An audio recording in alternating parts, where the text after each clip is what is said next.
Well, that was a fun one.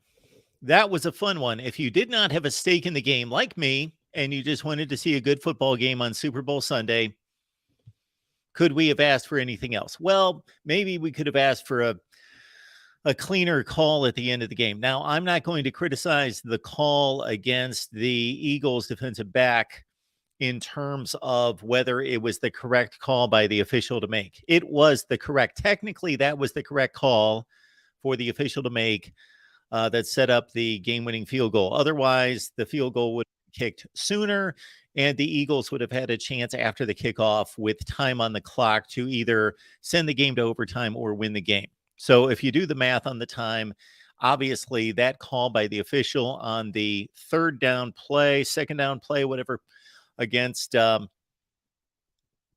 guess it was against A.J. Brown or the Eagles cornerback. The Eagles cornerback on the play in the corner of the end zone when the ball was thrown to the corner of the end zone. Technically the correct call to make.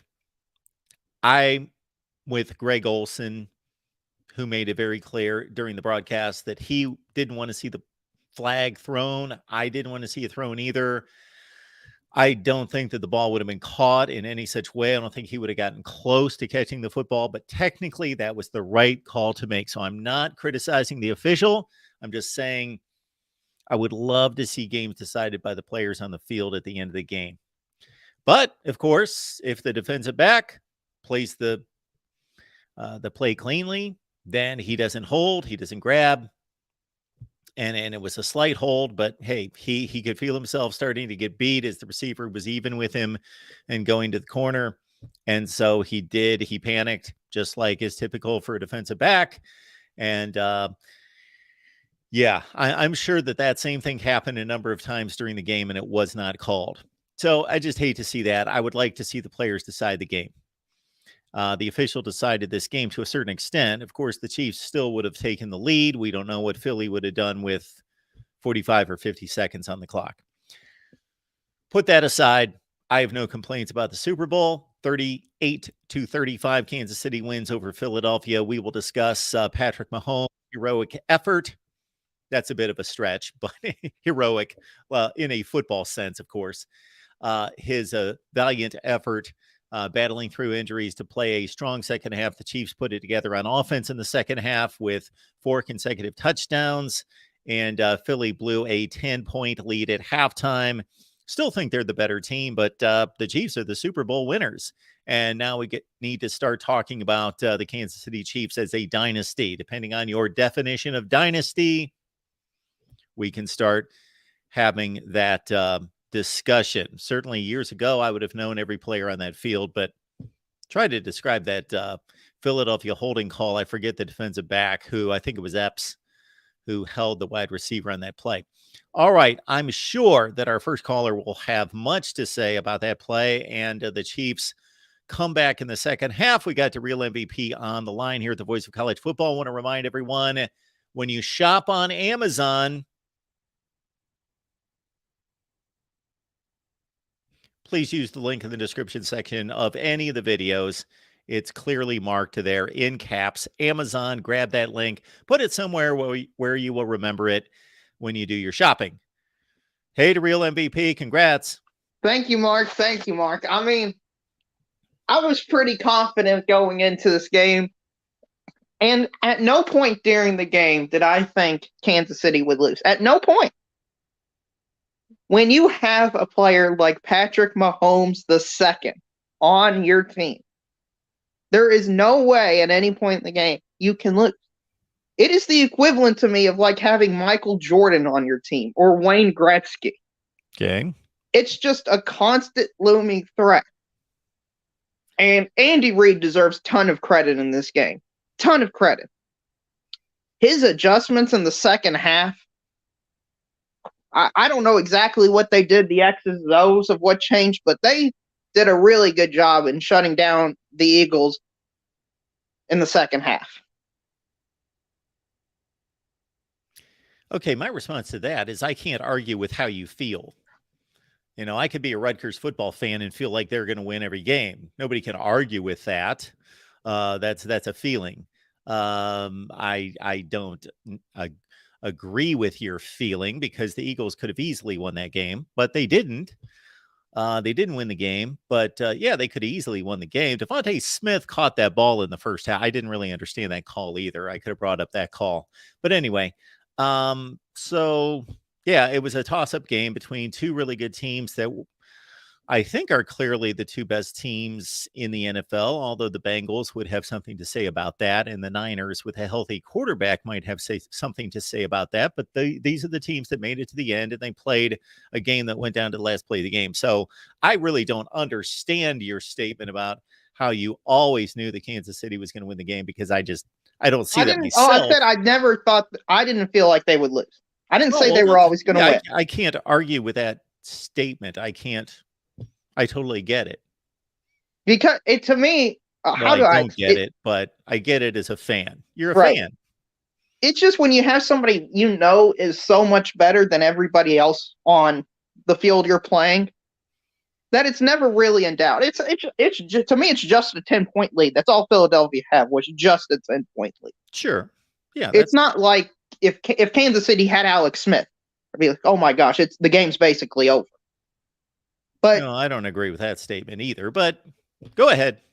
Patrick Mahomes was able to elevate when he needed to that most. That run, that was the play of the game for me. That run where he ran it for like 20 yards to get inside the 20, that should be the play that's highlighted as the play that won them the Super Bowl. I know the holding call, the non-holding holding call is going to get all the attention, but that run by Patrick Mahomes after being hurt earlier in what he looked like he got hurt earlier in the game needs to be highlighted.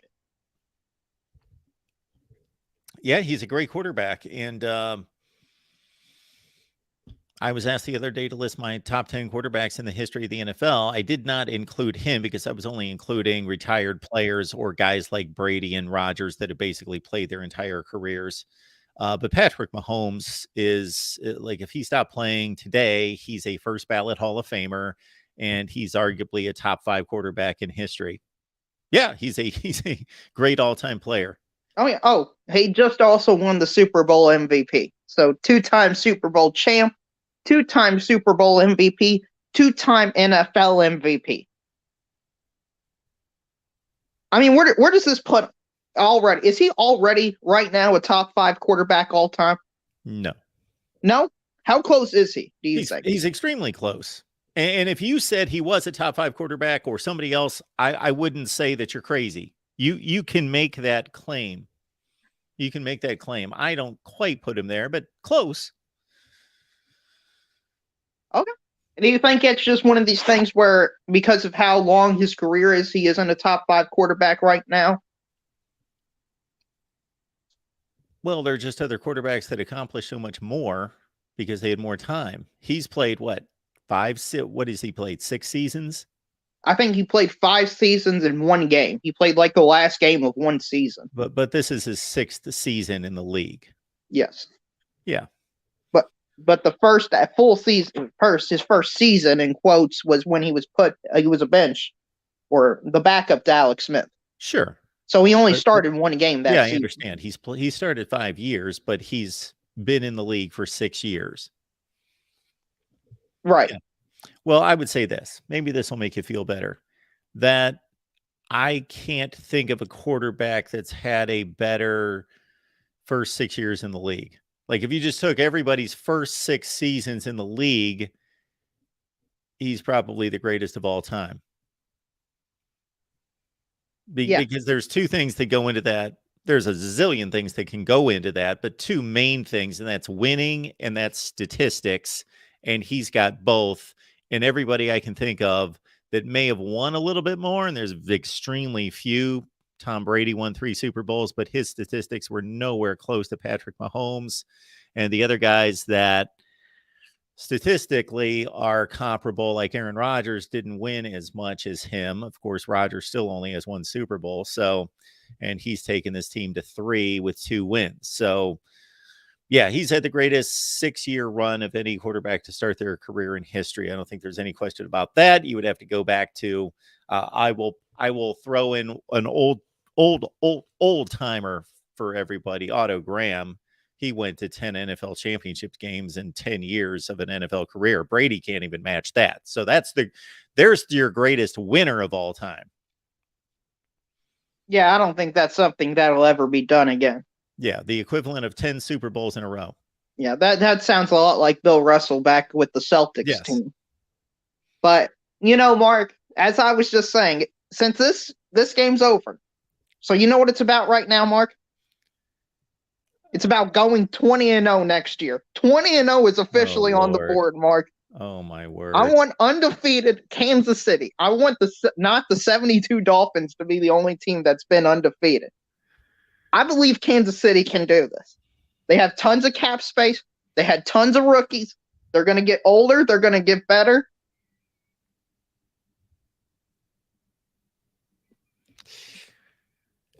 I just don't think that that's a reasonable goal to have. I don't think any team should even think about that.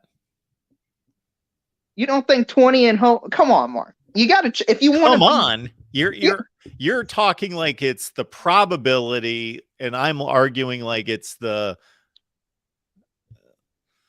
ridiculous to think that they can't go undefeated. It's ridiculous to think that they can go undefeated.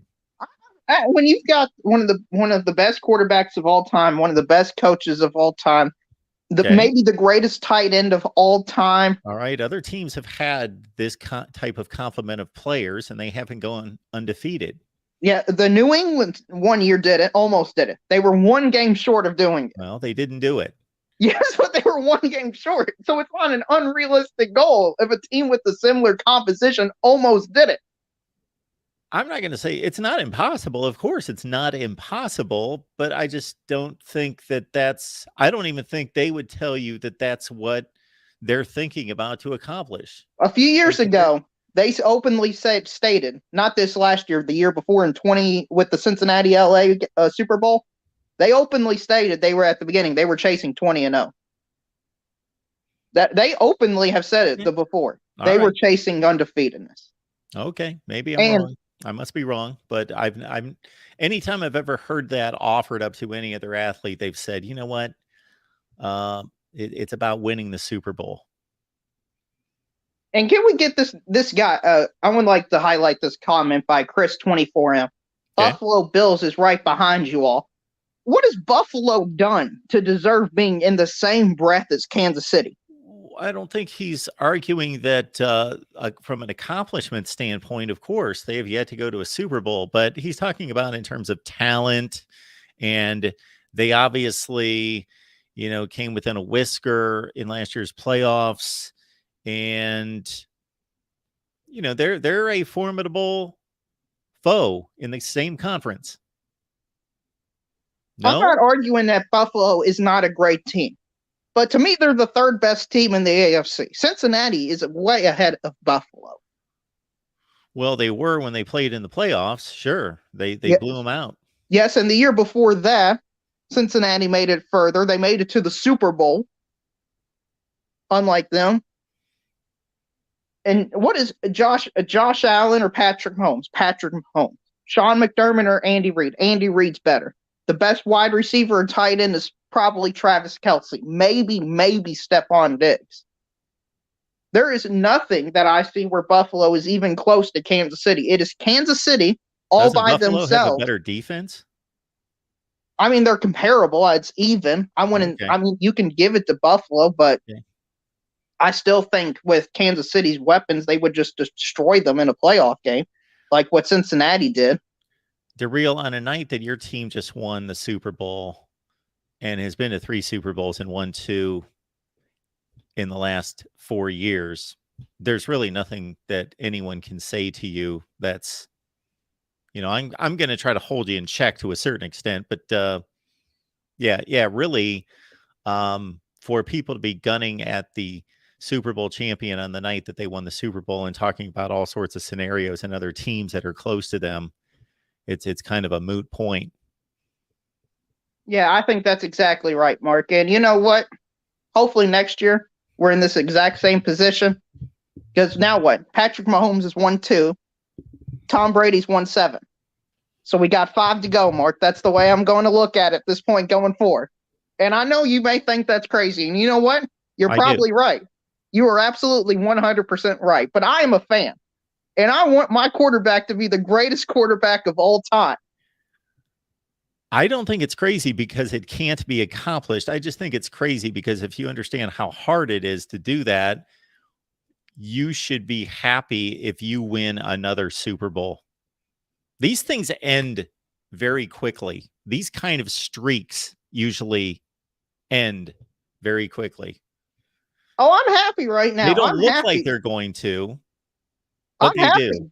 But I don't want the eye to be let off the ball of what Kansas City could achieve.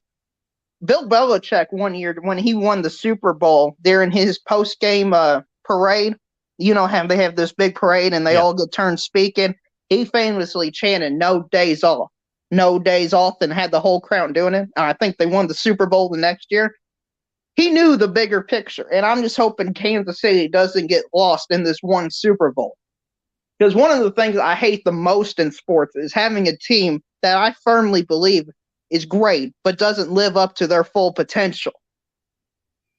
And that's human nature. Right. And with Kansas City having so many rookies, having so much cap space, having a hurt quarterback, and still being able to win it all this year, I look at that and thinking, man, if they can't do it next year, unless barring some crazy move that I don't see that's happened, you know, if Cincinnati gets just 2 great defenders or something like that, and something drastically changes, I just don't see why it can't happen next year.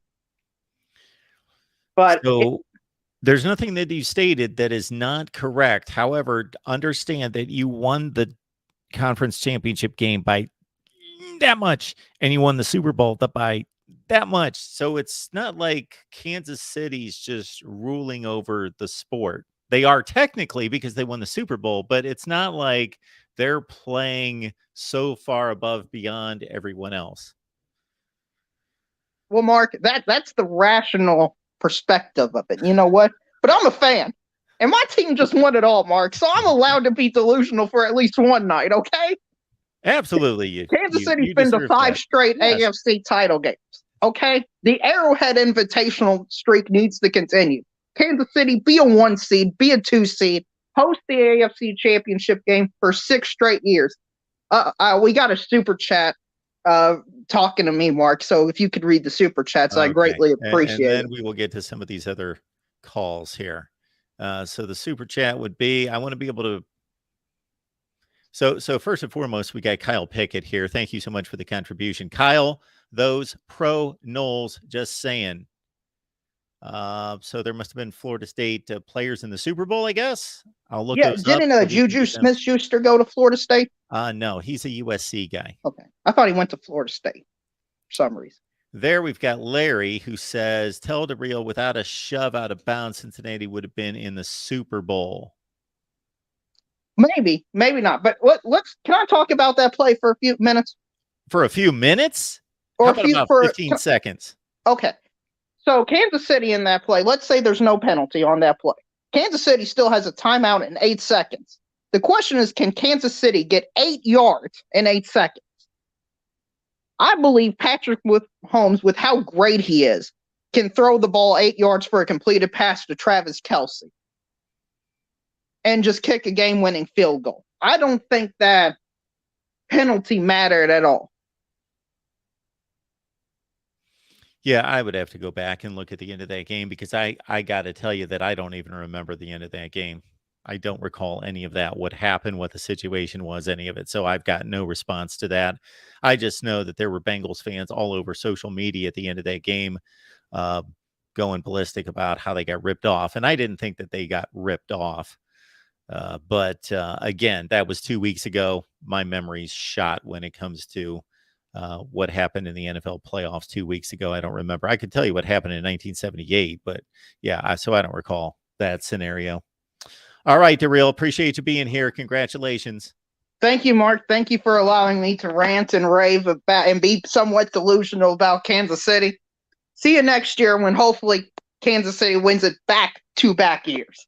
DeReal, if you're going to be in the chat, I'm going to take another call, and then I'm going to let you know what I heard out of Travis Kelce that I'm annoyed by. Okay. Talk to you later. All right, next up here at the Voice of College Football, we got Sean on the line. Hey, Sean. Hey, Mark. What's going on tonight? Nothing. I just, after that sort of soliloquy to the greatness of Patrick Mahomes and the Kansas City Chiefs, and now they're never going to lose the game for the next 5 years. Bring it back down to earth to someone who didn't have like any vested interest in the game. That was one of the best Super Bowls I've ever seen, with one of the most deflating, depressing, unsatisfying endings that you can imagine. Were you a fan of either Seinfeld or The Sopranos? So before I answer those two questions, Sean, what I want a time reference here. So what was the first Super Bowl you ever watched? Okay. I'm 34. I think the first Super Bowl I watched was the Leon Lett Super Bowl. Oh, okay. So that's been a while. About that. You're 34 and you watched the Super Bowl 30 years ago. I turned 35 pretty soon. Okay. Because that was the 92 season. All right. So anyway, that's one of my actual first memories of anything really. Like I remember him and Don Beebe coming out and stripping. Sure. Well, I don't remember anything else about that game. But okay.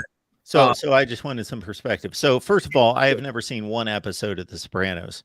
Seinfeld, I've seen every episode, probably multiple times. I'm not one of these Seinfeld nerds that knows every scene or anything close to that. But of course, it's a great show, and I've watched it for years and years and years. Okay, so basically, those are two of the greatest series ever created, and their endings just were very underwhelming, very critically and fan oriented. Like nobody enjoyed how either of those shows ended, and that's what I got out of this Super Bowl. I thought the gameplay, everything about this game was phenomenal up until the end, and I was like gripping. I mean, there was so much tension. And the second they threw that flag, just all the air kind of let out of me. And when they showed that replay and how kind of, I'm not going to say bad, how weak of a call that was. And you knew the game was basically like. Sure. Well, that's what made it a bad call. Sean, I don't think you can say that was a bad call, technically a bad call. I didn't want the flag to be thrown. I agree with Greg Olson. I was in that camp of technically it's a foul, but I don't want to see the flag thrown. He's not catching that football. And because of the situation, it's got to be more egregious for him to throw it. But I believe that official had every right to throw that flag. Okay. So I saw it I saw two, quick angles of the flag of the play in question. I didn't really see a flag as far as I was concerned, and I was just in such disgust that the game was being decided by this that I kind of walked away. And, I hate to see that. And then it was just this was, in my opinion, as far as the gameplay went, as far as the flow of the game, I thought it was as tense and as entertaining as any Super Bowl maybe I've ever watched. I mean, it was really good the entire way through. I thought these two teams were clearly, elite in many, many regards, and I had no interest in who won the game whatsoever. I like both of these teams. I really, really like both of these quarterbacks. If I had kids, I don't have kids right now, but I would point to to them and like how those two guys carry themselves, how they conduct themselves, and say, you know what, and this is why they're successful. This is why they're they're humble, they're gracious, and just to see the game end like that, it just ruined so much for me. I mean, it took what was like a 10 out of 10 Super Bowl and made it like a 6 out of 10. Whoa. I mean, like really, seriously, like it just left me that sort of empty and bitter at the end. It was like, oh God, I mean, and I don't know if I should be blaming the official or not for throwing that flag. I can't imagine myself in that situation. If I was in his spot, if I saw what I saw and I was like on the fence about whether that's a call, and I think that was a fence, a borderline call anyway. I can't imagine myself ever throwing that flag, ever. Yeah, I don't think it was completely borderline. I thought that there were two actions by the defensive back that made that a penalty. If I recall it correctly, it was kind of like when he turned him and then he was behind him and he grabbed him. So I thought it was a penalty. Like if I see that play at any other time of the game, I'm not thinking much about it. I'm like, okay, that's a penalty. I'm sure that happens 8 to 10 times at other points of a game and it doesn't get called because it doesn't get seen or the official doesn't see it the right way. But I didn't want to see it called because I don't like to see the game. Basically, you've ended the game. You've ended the game by making that call versus saying, okay, well, it's still in Kansas City's favor, but they're going to have to convert and score, or they're going to have to kick a field goal and give Philadelphia all this time left to have a chance to tie it or win it. So that's what we all wanted to see. We all want to see the players decide the game and not the officials. And the official basically ended the game with that call. Yeah, absolutely. I wanted to bring this up. I was thinking about this through the game. Jalen Hurts getting to the point he's gotten to as an NFL quarterback, I think is an enormous surprise to, I mean, go back 5 years or something when he was in his second year starting at Alabama. Did you think this was really a path forward for him at all where he is right now?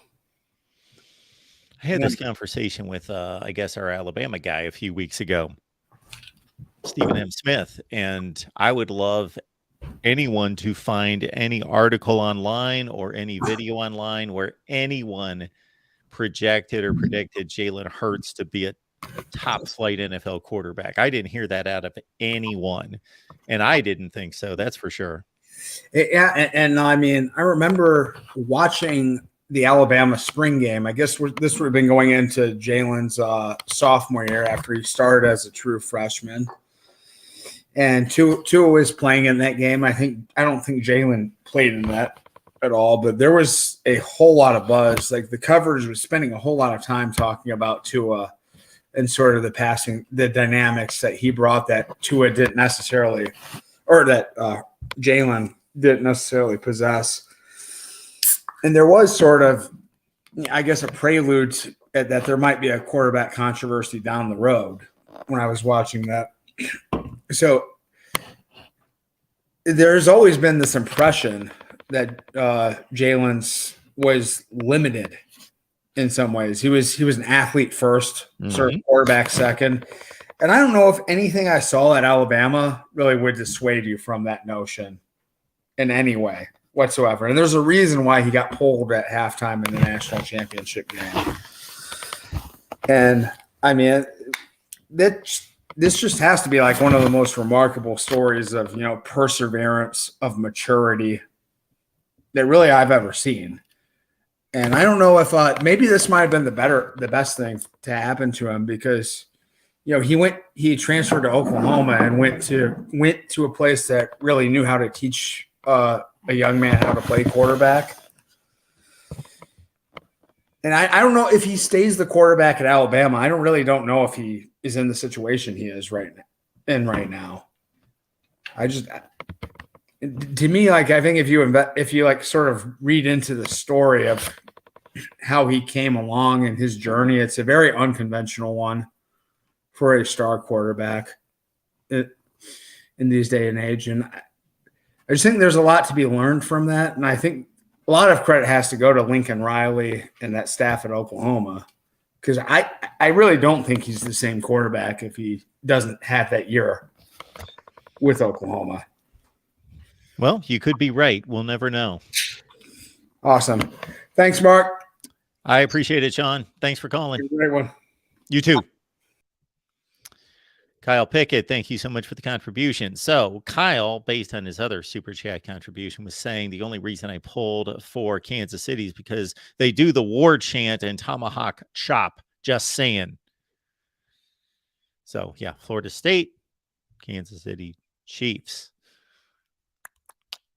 We have Ferris on the line. Appreciate that. Ferris, Chiefs are a 500 team in the SEC at best. Just saying. We've got another Just Saying Super Chat. Yeah, Ferris, Oklahoma, Texas, Kansas City Chiefs all only go 500 in the SEC. I made my projections for the next 10 years on Oklahoma and Texas football in the SEC. Clip those and store them away somewhere. Of course, YouTube will as well. And we'll be back in 10 years to decide and see how close I was on my projections for Oklahoma and Texas. And most recently, SMU, San Diego State in the Pac-12. All right. We've got our next caller who cannot bask in any Super Bowls, past or present. Yeah. No, unfortunately, I cannot, Mark Rogers. I'm a fan of the Cleveland Browns, unfortunately, and that's been a rough go. I don't know if you've heard over the years, but you could still argue. Yeah. And a lot of I always like to dredge up ancient NFL history in particular, just to kind of like bring some people up to speed. You could still make an argument that the Cleveland Browns have a greater history than the Kansas City Chiefs. Well, I did like your Otto Graham reference earlier. And I'm always partial to saying that. I know you're a Landry guy, but I think the greatest coach in the history of football is Paul Brown, hands down. Hands down. Oh, I do. Yeah. No argument. Ask Bill Belichick one time. Okay. Everything you have in football today was created by Paul. Well, a lot of the modern ages. Not the 4-3 defense. Well, that's true, and the shotgun offense. But if you look at shotgun offense and the players in motion and the shifts in the backfield and all that. But if you look at what he did with film and what he did with the playbook, he was the first coach to utilize a playbook. Not to mention he won championships in high school, he won championships in college, and he created a dynasty in the NFL. That's not bad. Oh, I was not trying to downgrade his genius and his brilliance, but I put Landry up there as one of the most innovative coaches. Him and Bill Walsh and Paul Brown would be on the high on my list of coaches that contributed the most to the game. Before Belichick, Landry had the highest level of success consistently for 20 years. Nobody came anywhere close. That's right. The standard of winning for that long. Right. Yeah. Well, I will say this about this game. Let's get to the game here, Mark. By the way, have we ever watched a championship game where there was a controversial pass interference call that decided it? Maybe in the chat they can remind us if there ever. I just can't imagine that this has ever happened before. Well, I know you got 85. Or ever in that the state of Arizona was that. Yes, or ever in the state of Arizona. Good call, Mark. Yeah. I know you still have your 85 Miami shows with your Miami fans that bring that up all the time. Probably. Yes, we'd like to increase that this year to 87, but yeah, we've got a lot of Miami shows, and they love to bring up that. And what's amusing is that they always bring it up like Ohio State. Like it was a sandlot game where the teams called their own fouls, and Ohio State made the call. Well, I just want to say about this game. too. And you know what? It's kind of fitting that Mahomes closes with the MVP because to me, this is kind of the year of Mahomes. I think he showed me a lot this year because I think there were some people that, because they lost Tyreek Hill, in the offseason, with losing his best wide receiver, were wondering if he could repeat what he's done in the past. And his numbers were actually better without Hill than they were with Hill previously. So, I mean, I think he showed a lot this year. I will say, and I put this in the chat, you got to give a lot of love to his offensive line because I think what they did in the second half is they just adjusted. They started to run Pacheco a little bit. He had some success. I mean, Mahomes didn't throw for a lot of yards. He threw for 187. It was short, intermediate passing, and running Pacheco was basically what, the scheme that Reed and Bieniemy came up with for the second half. And, that offensive line, pretty much kept him upright. And, even Mahomes with a bad wheel, it wasn't like he had a lot of pass rush from that Philadelphia defensive line. I don't know if you noticed that as well in your thoughts. Well, I was just thinking that Rutgers Football Nation can hold its collective head up high, being represented by Isaiah Pacheco tonight. Yeah. Yeah, Kansas City has a tendency to find these guys. They do. Like a Pacheco or a McKinnon or, guys. And that's kind of what New England did those years when they built their great teams. Is Belichick would always find guys to fit his system. And I think they've found players that have kind of fit their system.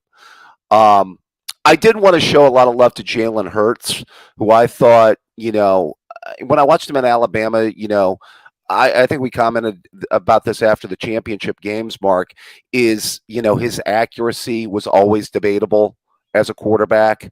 I never thought he was the most, on a scale of 1 to 10, with 1 being, terribly inaccurate and 10 being incredibly accurate. I always thought he was about a 5 on the accuracy scale, maybe a 6 on a good day. I'm right there with you. He never impressed me as a passer. I did not project him as an NFL quarterback. I thought he might be, there's all sorts of quarterbacks who are, I don't want to call them underwhelming. I don't want to sell them short. There are accomplished college quarterbacks, but you can see the obvious flaws that still earn a living in the NFL. Trace McSorley comes to mind. So I thought Jalen Hurts would be a second or third string quarterback. And, he would fill in if injured. And there you go. That would be the career. Yeah. Well, give their organization a lot of credit. I think they still have right up there, they have the best offensive line this year. And that Smith-Brown combination, is really good at wide receiver. And the tight end's a pretty good player, too. He made some nice catches tonight. I was impressed by him. Yeah. And, I picked Philadelphia. I took the 1.5. I'm glad I at least hit on my prop bets. So that was good. Juju came on in the second half and helped me out. But overall, would you put this up there as one of the better Super Bowls, Mark? I think this is a good Super Bowl, but I don't know if this is one of the best Super Bowls. That list is becoming so long now. I can't keep track of it. Yeah. And I don't want to put my own emotions into it because emotionally I just didn't care. And I was just watching the game. And I even got bored with the game at times. And that's really no reflection on the level of game. I just was not I was just not into any of it. But to be objective about it, it would have to rank, when a Super Bowl scored in the 30s and it comes down to the last play of the game, I think the only thing that drops it behind some of the other games like it is that pass interference call. And not saying, okay, the pass interference call shouldn't have been called, therefore it marred the game. No, just that a flag basically decided the game. So that's where I would drop it back.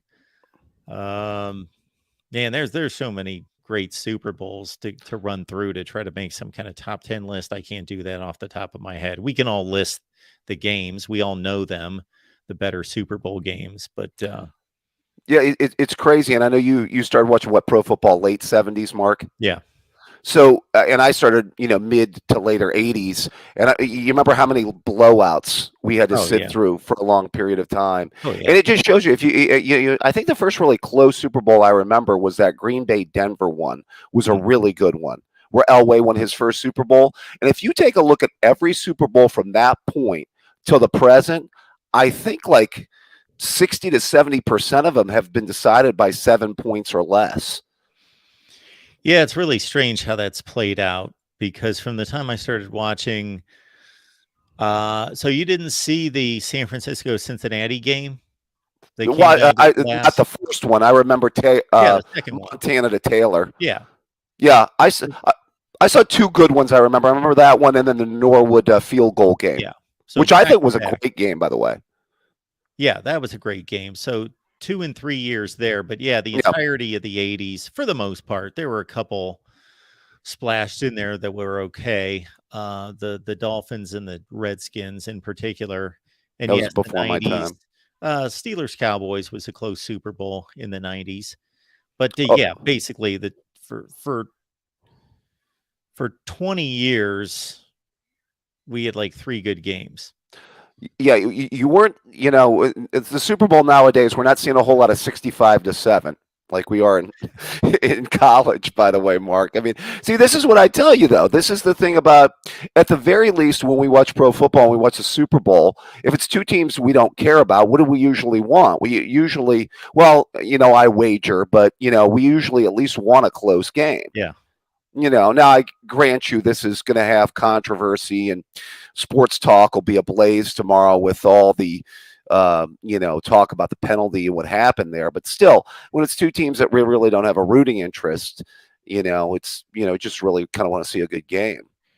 And I would say 3 out of every 4 NFL playoff games are, I don't want to call them classics, but they're down to the wire. Yeah. And even the blowouts are like 14-point games. Right. Exactly. 17-point games. They're really not blowouts. Yeah, it may be like a 10 or 11-point game where a touchdown scored in the last 2 minutes to basically put the game away. Yeah. Where it was probably a competitive game for like 57 minutes or whatever, and maybe a team scores a late touchdown to kind of salt the game away. It was obviously clearly a competitive game. But yeah. I will say this. I know Darrell got excited, and I understand that, fan is short for fanatic. It's not always short for rational thinker. But I would be the AFC is the best quarterbacks are all in the AFC right now. I just want to say that going forward. I think if you rank the top 5 or 6 quarterbacks in football right now, Mark, are they probably all in the AFC? Well, it's Mahomes, it's Burrow, it's Herbert, Allen. It's Allen. Trevor Lawrence, I would put up there. I think he's going to be on the come in the next couple years. And Lamar Jackson. Hey, I'm a Browns fan. Do I have any hope with Deshaun Watson? Well, yeah, Deshaun Watson was brilliant when he was in Houston, but he's a couple of years removed from that, so we'll see if he can bounce back. He's certainly young enough. Yeah. He should be able to. He has like a top 5 passer rating in history. Yeah, I mean, he put, 3, well, I guess it was 18, 19, and 20. He put together 3 really good years there. I mean, for the amount of money they're paying him, he needs to play at that level. I mean, especially when you look at all the quarterbacks he's up against in the AFC to make a run. But yeah, I mean, that's the one thing is the AFC is just loaded right now with young, talented quarterbacks. I think Philadelphia, by the way, is situated pretty well. I think they're going to be still probably the favorites in that division. I know Dallas is pretty good. By the way, you're no longer a Dallas fan anymore, right, Mark? No. Not for a long time. No. Okay. 30-plus years. When Jerry Jones brought in and got rid of Coach Landry, is that when you turned on? My last day. Bye. Done. Yes. Wow. Landry's last couple years weren't the best, though, Mark. No, they weren't. But yeah, I was done. I went from my fervor and passion for Cowboys football and the amount of intensity and everything that took up in my heart and brain was right there with Ohio State football. And the day that Tom Landry got fired, done, gone. I hate them. They're done.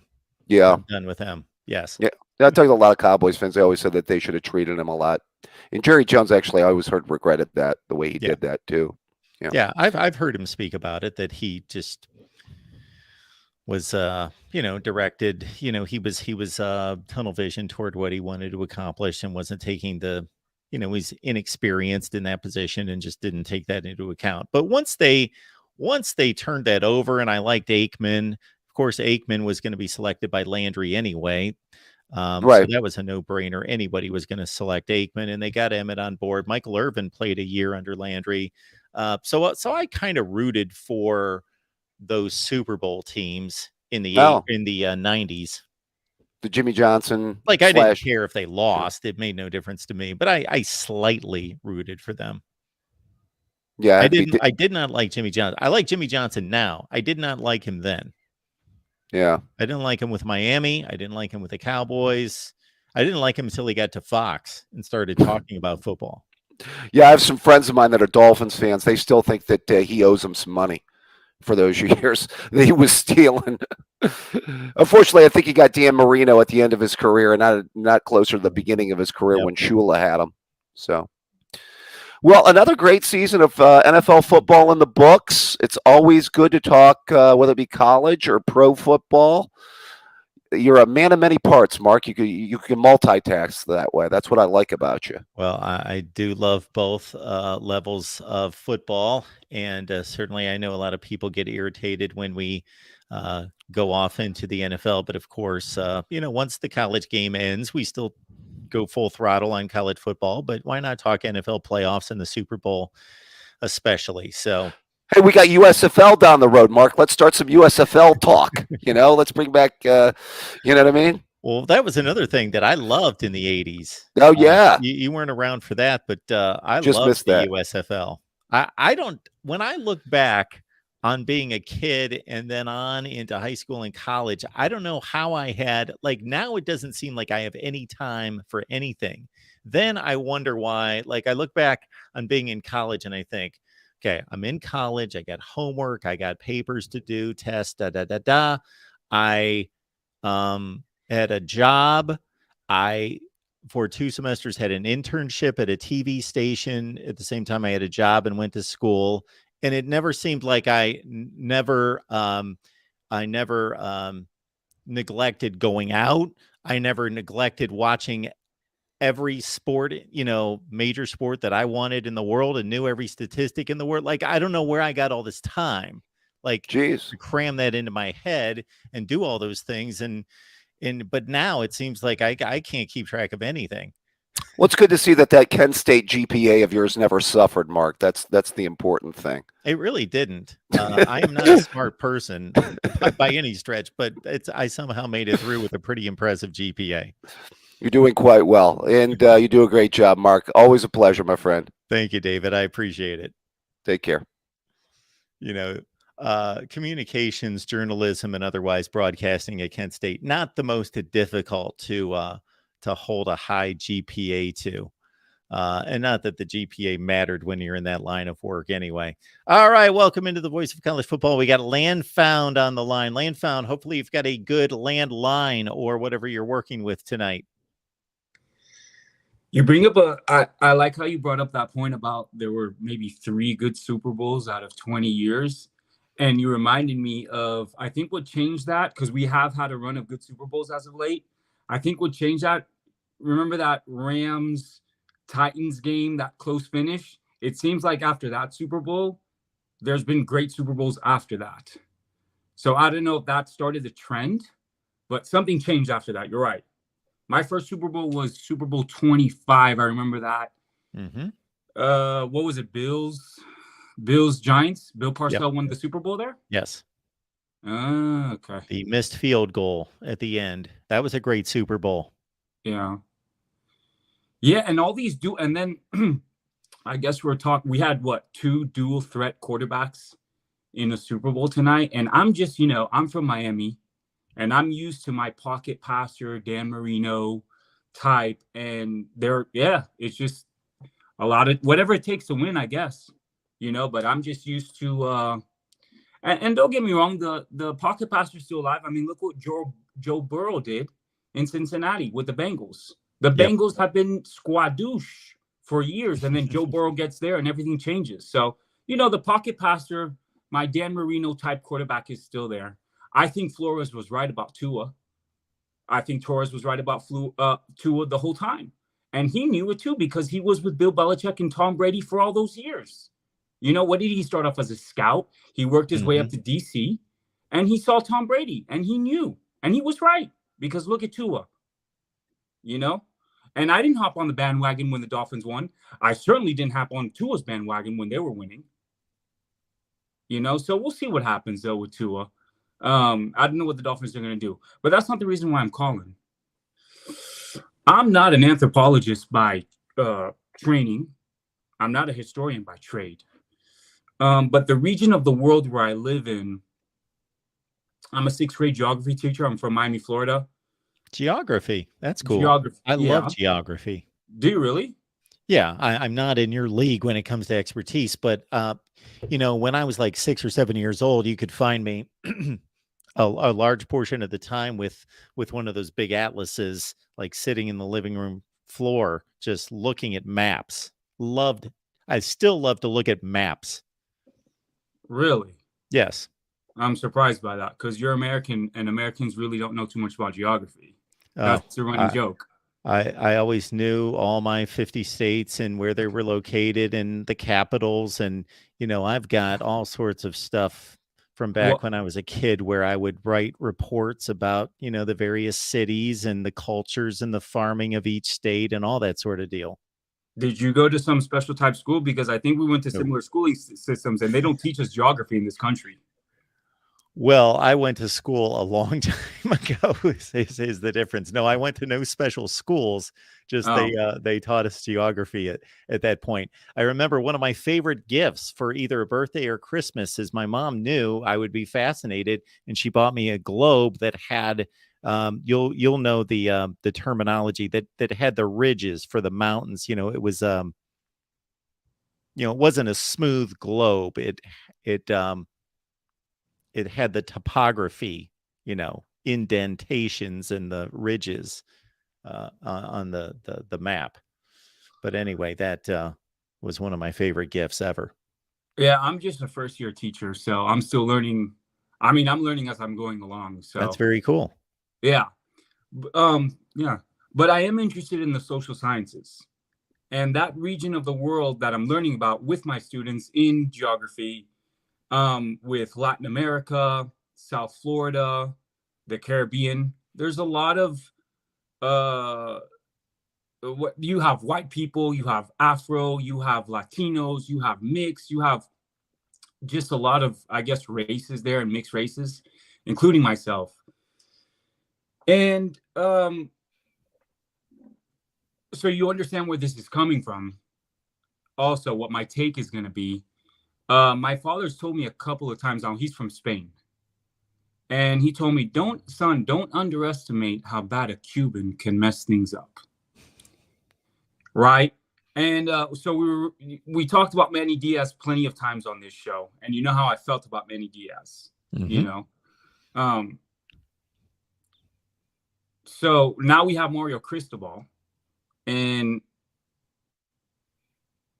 I don't know if you heard the latest about what's come out, but his refusal to not give an interview to Charlie Strong, just merely out of respect and out of political shrewdness, was, I think, another maybe colossal mistake, because a lot of the high school coaches in South Florida, as I understand, were offended and bothered that not even Charlie Strong got an interview. And from what I understand also, when in his action interview from ESPN, he said that he didn't get an interview. And I think that, just for politics, give the guy an interview. You can't do it also out of respect.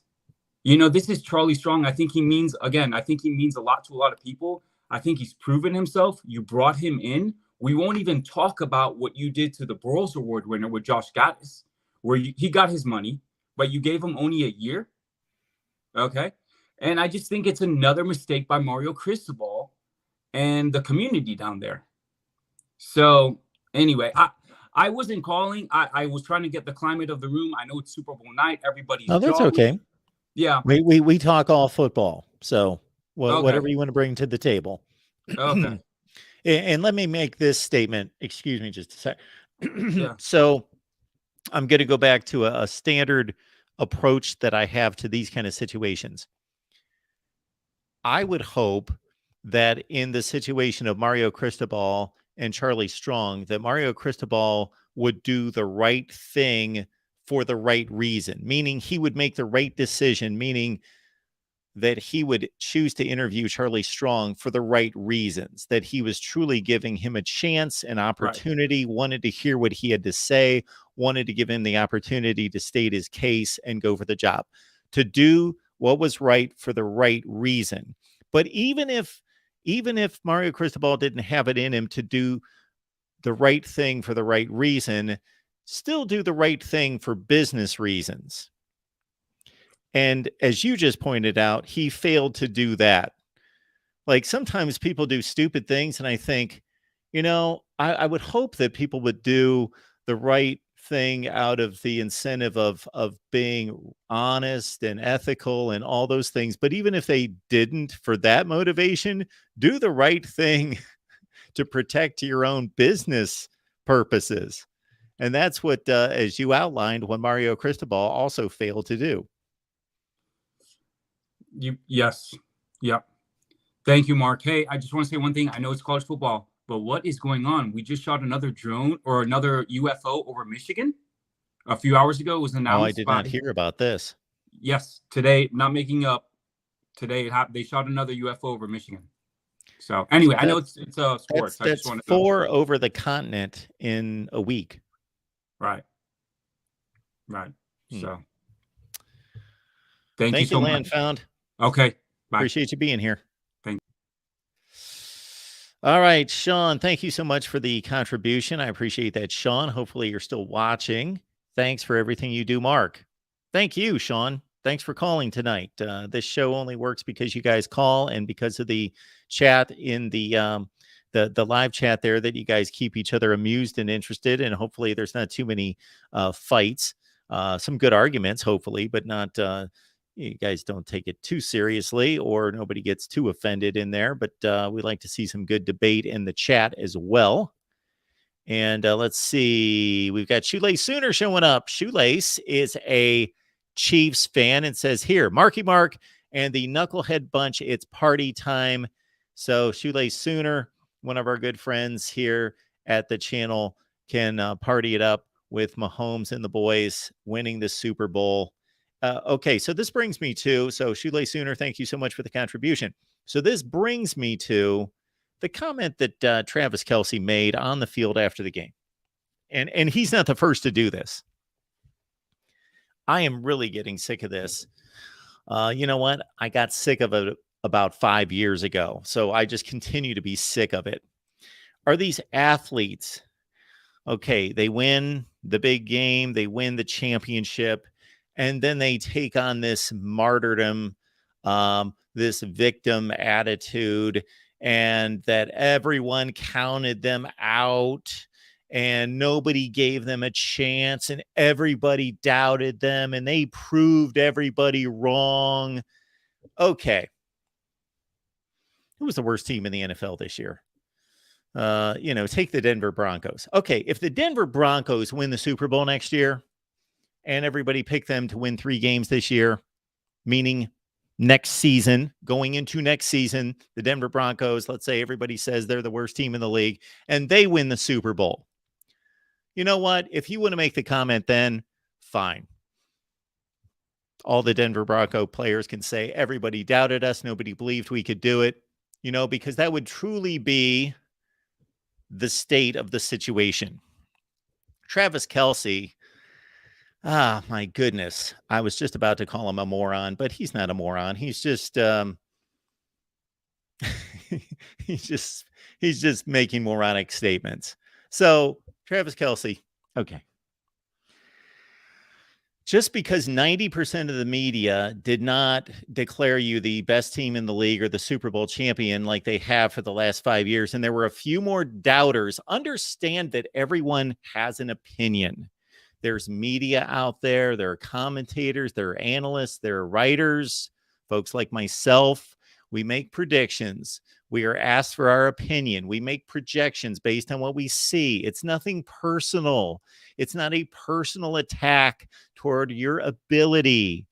And so I'm guessing that over the last 4 or 5 years, since the Kansas City Chiefs have largely been the favorite in that conference, that I got to think 80-90% of the media has picked them to win the conference, at least, if not win the Super Bowl every year. And they're expected, and they expect to hear that all the time. So maybe because of what the Bengals accomplished last year, maybe a few other factors, there were a few other people that, whoa, let's get all offended, picked other teams to win the AFC.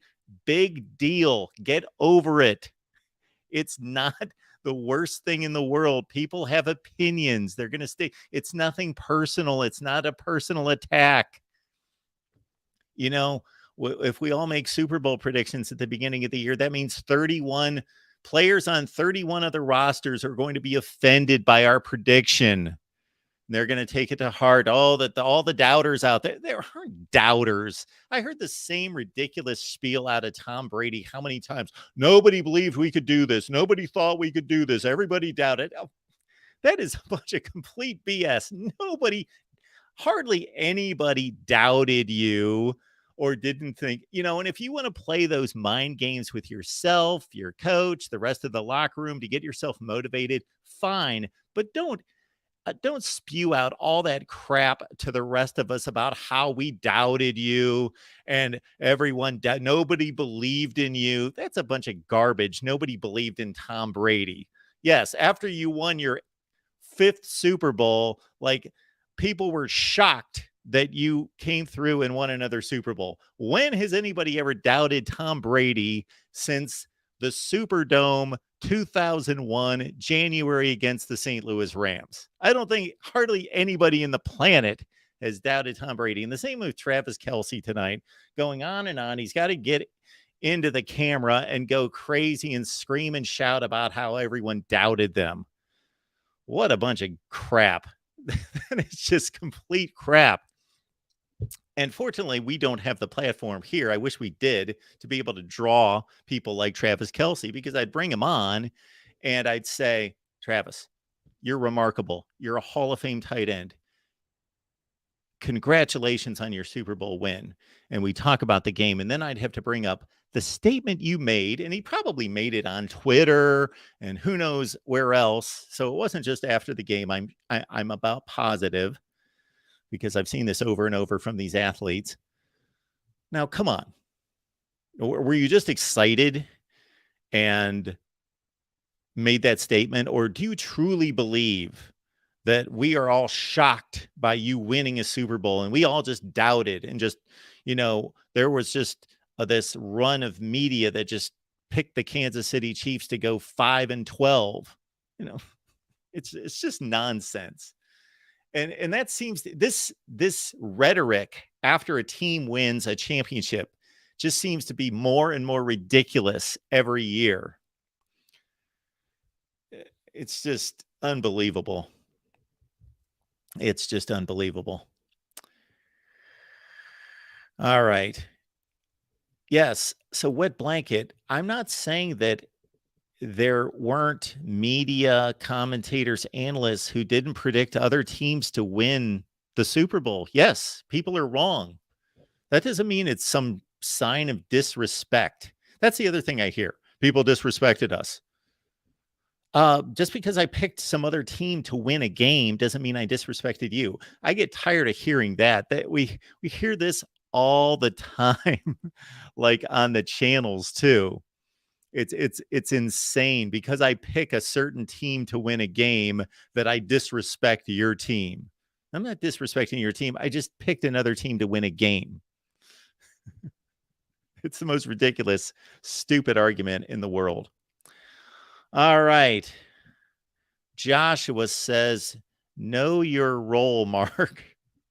Fortunately, that's one of the the things that I do know.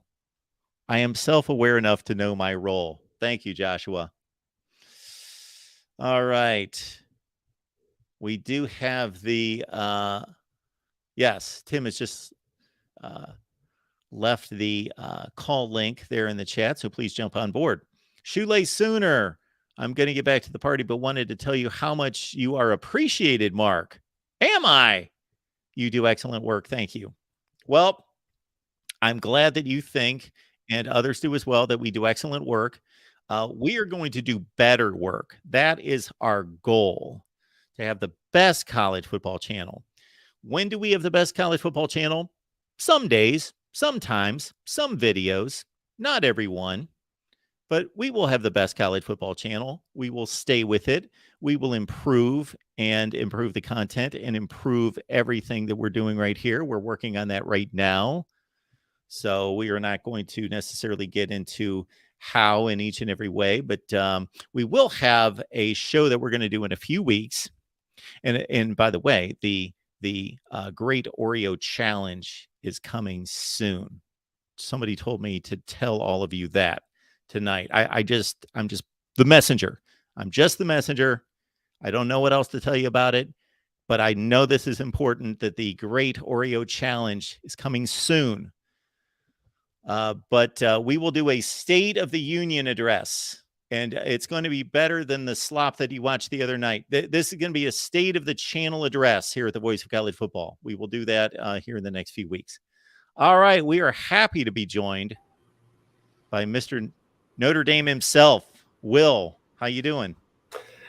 Mark, that was a phenomenal game. The holding call at the end was sketchy to say the least.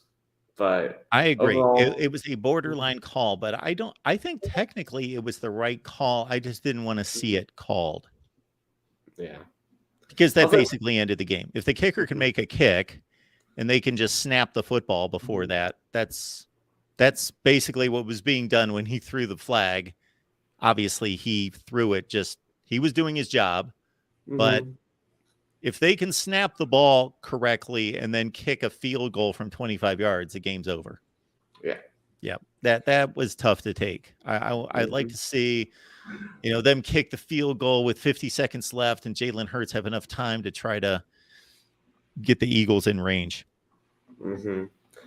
Yeah, I kind of feel like Hurts, if you're Jalen Hurts there, you're kind of feeling like 2016 season national championship game all over again. Like, you're like, oh, I just wanted one more chance to get the football and to give my team a chance to win, but not this time again.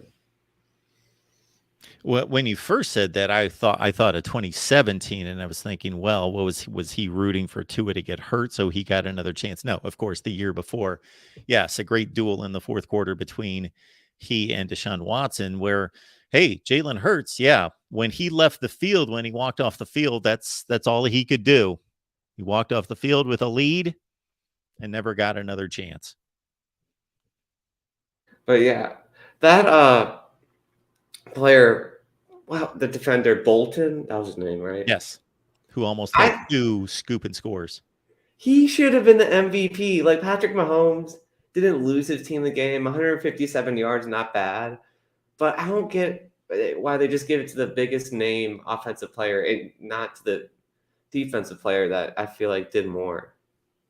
What else did he do besides scoop and score the one play? Did he have a great game? I didn't really take notice of him like flying from sideline to sideline. What did he have? 14 tackles or something? Yeah, but if he didn't get that if he didn't force that fumble, who knows how the game? I feel like that was the game-changing play. Either give it to him or at least give it to Kadarius Toney or Travis Kelce. I don't know. Like, I didn't feel like Pat had a phenomenal game. Yeah, Kelce. I haven't checked his numbers, but so Mahomes threw for what? It was like only 157. That's what I was told by. Check out the numbers because I got to think Kelce accounted for at least half of his yardage. Yeah. 81 for Kelce. Now, see if Bolton would have scored the other touchdown, then I think you've got an argument there. 9 total tackles, 8 solo for Bolton. Okay. See, you're making the argument that I typically make. I think, like, for example, the Bucks Chiefs Super Bowl 31-9. Brady had a nice game. He did throw, I think, 3 touchdown passes. The last couple didn't really matter. He threw for barely 200 yards. Like, he had an okay game, Mhm. you know, but when you hold Patrick Mahomes to 9 points, no touchdown, like, find somebody on the defense or shoot, give them all the MVP or something, because that's what won the game. Mm-hmm. I think it's a phenomenal job Andy Reid and his staff did again. Just similar to the Super Bowl that they won against San Fran. They turned it around in the second half, and really they looked like a completely different team in both of those Super Bowls that they won. You mean the Niners? Yeah, I said San Fran. Yeah, Niners. Oh, San Fran. Oh, I thought you said the Rams. Yes, against San Fran. Yep. So really phenomenal job by his staff to get the team ready in the second half. Because I feel like the Eagles thought they won going into the half. They were like doing dancing and dancing after that last touchdown that they scored. I feel like they thought they won. I would hope not. 24-14. Well, I mean, just the vibe that I was getting from the Eagles players. Oh my goodness! If they did, then I can't imagine that. Just that they play in the NFL. Yeah, like that's not a big deal. 24-14. Mm-hmm. But yeah, I'm a little sad for Ian Buck, of course, third string quarterback. No Super Bowl ring yet for him. Yeah, that was on everyone's minds, of course, when they were tied at 35, was getting Ian Book a ring. Yeah. It would have been like, that would have been funny, but not to be. But so, Mark, where does this rank? Like, is this the best? Is this the best Super Bowl since?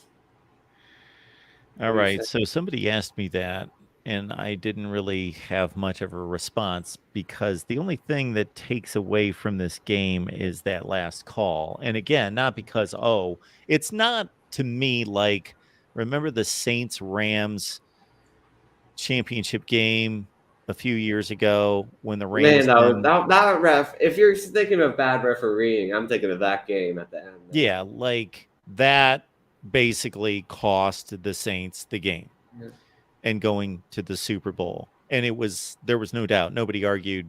You know, they blindsided the guy when the ball's like halfway to him. So that was just a missed call and changed the game. This was like a questionable call. So because of that, I kind of drop it back. Best Super Bowls. Well, in some ways, I thought the Giants-Patriots second game in some ways was better than the first game. The first game gets all the attention because of the undefeated record and the Tyree catch. But in some ways, I thought that the second game was a little bit more remarkable. Like the Manning pass to Mario Manningham down the sideline was remarkable. The Seahawks, the Patriots Seahawks game with the interception at the goal line to end the game, that has to be way up the list. The Eagles Patriots game was a really good game. No, those were all great games too. I have to answer the real MVP's question. Yeah. What's that? My thoughts on Rihanna's performance. Yes, give us your critic's view on Rihanna's performance, because I've got none because I paid no attention to it. I just saw what she was wearing. She had like a bright purple, not purple. What color is that? Mauve, red, right? Red. Outfit, and I heard some of her like of her hit tunes that I think are catchy tunes. They're not like my favorite songs in the world, but they're catchy. I'll listen to them. So I kind of caught some of those, but None of this was performed live, was it? No, yeah, it performed live. She was singing that live. Yeah, Okay. I think so. Anyway, I Really? mean, at least she was She was at least dancing live. I didn't see her move a muscle. I must not have been watching at the right times. She was just standing there singing when I was pink. Mhm. Yeah, pink would be the color. I kind of Right. forgot the word pink there for a second as a color selection. Hot pink Mhm.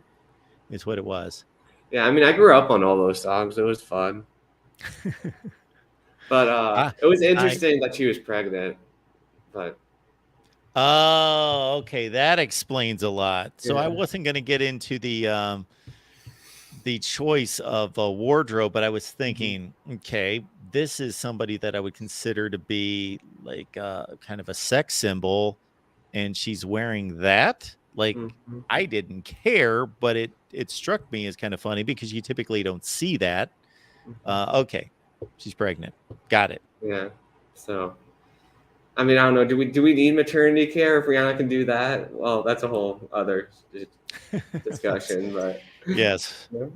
Boy, that would be taking us down a road that we don't often go down here at the Voice of College Football. We haven't talked That was a about funny tweet. That was maternity just a funny tweet. rights I'm not making very any often. political statement. That was just a funny tweet that I saw on Twitter. But Well, I'm not going to go back and waste my time trying to look for this halftime show and listen to it. But uh, you think that she sang that live, huh? I wasn't really paying that close attention to it. mm-hmm. People in the chat that care, was she singing live? Because, for example, you weren't around for this, but the famous Whitney Houston national anthem, I don't know if you've ever heard about this, seen I've it. heard about it. I haven't seen it. Yes, during the Gulf War, when she sang before the Bills Giants Super Bowl. For years and years and years, I just assumed it was live. People weren't that technically savvy then. There was no internet. Like, we didn't think like that. And then it came out years later. Well, that was tape. She sang it, of course. But it was in that, so then that kind of downgraded her performance in my view. Mm-hmm. Mm-hmm. She was singing but had a track behind her. That makes sense. Well, yeah, they typically just in case there's an issue, do that. I was disappointed in the commercials this year. I'm trying to think if I saw any commercials that I thought were funny or really I don't interesting. think really any were. No, I wasn't really struck by anything in particular. The Don Bay reminding us of Milli Vanilli. Mhm. Clint says Rihanna nostalgia was hitting me Yeah. going back in a time machine. How long has she been around? Or late aughts, I would say. Like Okay. pretty much. I think she was starting out as I was starting to listen to music. So. Okay, so I'm an old guy, so you've got to bear with me a little bit here because when I think Rihanna, I'm thinking nostalgic. How's that nostalgic? Yeah. She's but yeah, that is reasonable because to put a time reference, like let's say, do you mind me asking how old you are, Will? I'm 21. Okay, so if it's 1990 and I'm thinking about music from the late 70s, yeah, I get it. Mm-hmm. Yeah. Chris is saying 2004, 2005. Okay. Yeah, that's 50, that's almost 20 years ago. So, yeah, okay. That's fair. Mm-hmm. Yeah. So I grew up on Rihanna through my kids. Yeah. Yeah, so I know all those songs from always letting my daughter choose the stations or play her music in the car. So I probably have this big gap in music knowledge because I know music history pretty well. And then once I started to get too old to listen to current music, then I kind of was out of it. And then my kids came along and then they brought me back current for probably, 15 years because I was constantly listening to, Taylor Swift and everything that they liked. And now here for the last 5 years or so, probably, or more, I'm back to, I don't know what's out there. Mm-hmm. Yeah. I gotta admit, I'm kind of getting lost too with the music. I haven't been listening to that much new music this year. Yeah, I know the Grammys were last week, but I Mhm. don't know who. I always just big. get angry on whoever wins because I think they just take it out of popularity and not what's actually the best music anymore. Well, I can kind of understand that though. Like, who's going to be the judge of the best music versus you? If we know what's popular, what's sold, then that's a tangible Mm, evaluation. You follow me? yeah. Like who's going to make the determination on the best music? Like, I agree with you. The best music is not always the most popular, and vice versa. Mm-hmm. For sure. Yeah, like when Jid's album never got nominated for best rap album, I'm like, what are you doing? Yes, you would have to fill me in on that. Mm-hmm. You lost me on that one. So, Jin's best rap album is obviously a bit of a joke. Well, I said Jid, J-I-D. He's a Jib, artist. Gotcha. Yeah. I'm not familiar with Jib. So, Yeah. Gregory says that the '90s sucked. See, I'm of the belief that every decade has great music and bad music. Mm-hmm. Yeah, The Forever Story. That's what the name of that album was. I forgot the name of it, but it was really good, and it wasn't nominated. Mm-hmm. But yeah, I like some '90s alt rock. Not gonna lie, I was going on Traveling Fools' Guess the Song show, and I was getting a couple. He was impressed. So yeah, Very nice. it was fun. All right, Will, anything else here? Well, fun Super Bowl. Excited to see some training camp action. I'm hearing Andy Ludwig's probably going to be the guy for Notre Dame right now. So Yeah, we'll have to do something on that. I'm sure for you've sure, looked for into sure. his Utah Mm-hmm. offense to see how well and Utah. We think of Utah being defense and front seven on defense, but they've been a better offensive team, and the offense has more or less carried the defense the last couple of Mm-hmm. years. Yeah. So in Harry Heastan going back into retirement, not wanting to work with a new OC, so Notre Dame's going to have to get that offensive line coach position, and I'm sure they won't mess it up as much as they did last time Harry retired, or not retired. He went to the Bears, and they put in Jeff Quinn, who was terrible. So it'll be interesting to see who the Irish hire as the next O-line coach. Very good. All right, Will, we will keep our eye on it. Join All right. Will and the rest of the young guns. And Will, Mm-hmm. you've also got your own channel, correct? Mm-hmm. I haven't had time to upload it to it much, but I'll Okay. try to put more stuff on there soon. Very good. But yeah. Thanks, Mark. Have All right, a great Will. night. Yeah, you too. See you soon. See you soon. What's And, up, Mark? How's it Yeah, we'll going transition right tonight? here to Jackson. Jackson's on here to talk some football with us. How's it going, man? I'm doing well. What's going on with you? Oh, nothing much. We had a show tonight. It was pretty cool, and we see you have an awesome show tonight, man. We do what we can. Yeah. Well, I'll tell you what, you're gonna get 1 million one of these days. I saw somebody with 1 million subscribers, not in the football realm, but I was a bit surprised by somebody I came across on YouTube in the last couple of days that had 1 million subscribers, and I thought, my goodness, if they can do it. Oh, yeah. man, that's so awesome, man. I'm happy for you, man. But yeah, people talk about Patrick Mahomes and Nick Bolton. Well, what about Kadarius Toney? He was basically the turning point of the whole game with that punt return. That was pretty big. It was huge. Oh, man, it most certainly was the longest punt return in Super Bowl history. Yeah, there's never been one brought all the way back. Surprising. Mm-hmm. It was pretty big, man. It was fantastic. And Jalen Hurts had another fantastic stat as well. 3 rushing touchdowns, same as Terrell Davis. Tied for Super Bowl record. That was wow. What was your takeaway from the Super Bowl, my man? What were my takes? Yeah. I'd love to hear your takes, man. Well, Patrick Mahomes came into the game injured, but obviously not injured to the point where he couldn't suck it up and bite his lip and get it done. regardless, and that's what he did. I thought the Eagles had a great defensive game plan because they eliminated the big play. They kept everything in front of them. He only threw for 182 yards, but they were extremely efficient coming out of halftime and so Andy Reid, again, was the mastermind of putting together adjustments at halftime and went from being ineffective because they only had one offensive touchdown in the first half to having 3 consecutive drives, maybe 4 consecutive drives with touchdown, 3 consecutive drives, I guess, with touchdowns in the second half. So this game was Patrick Mahomes.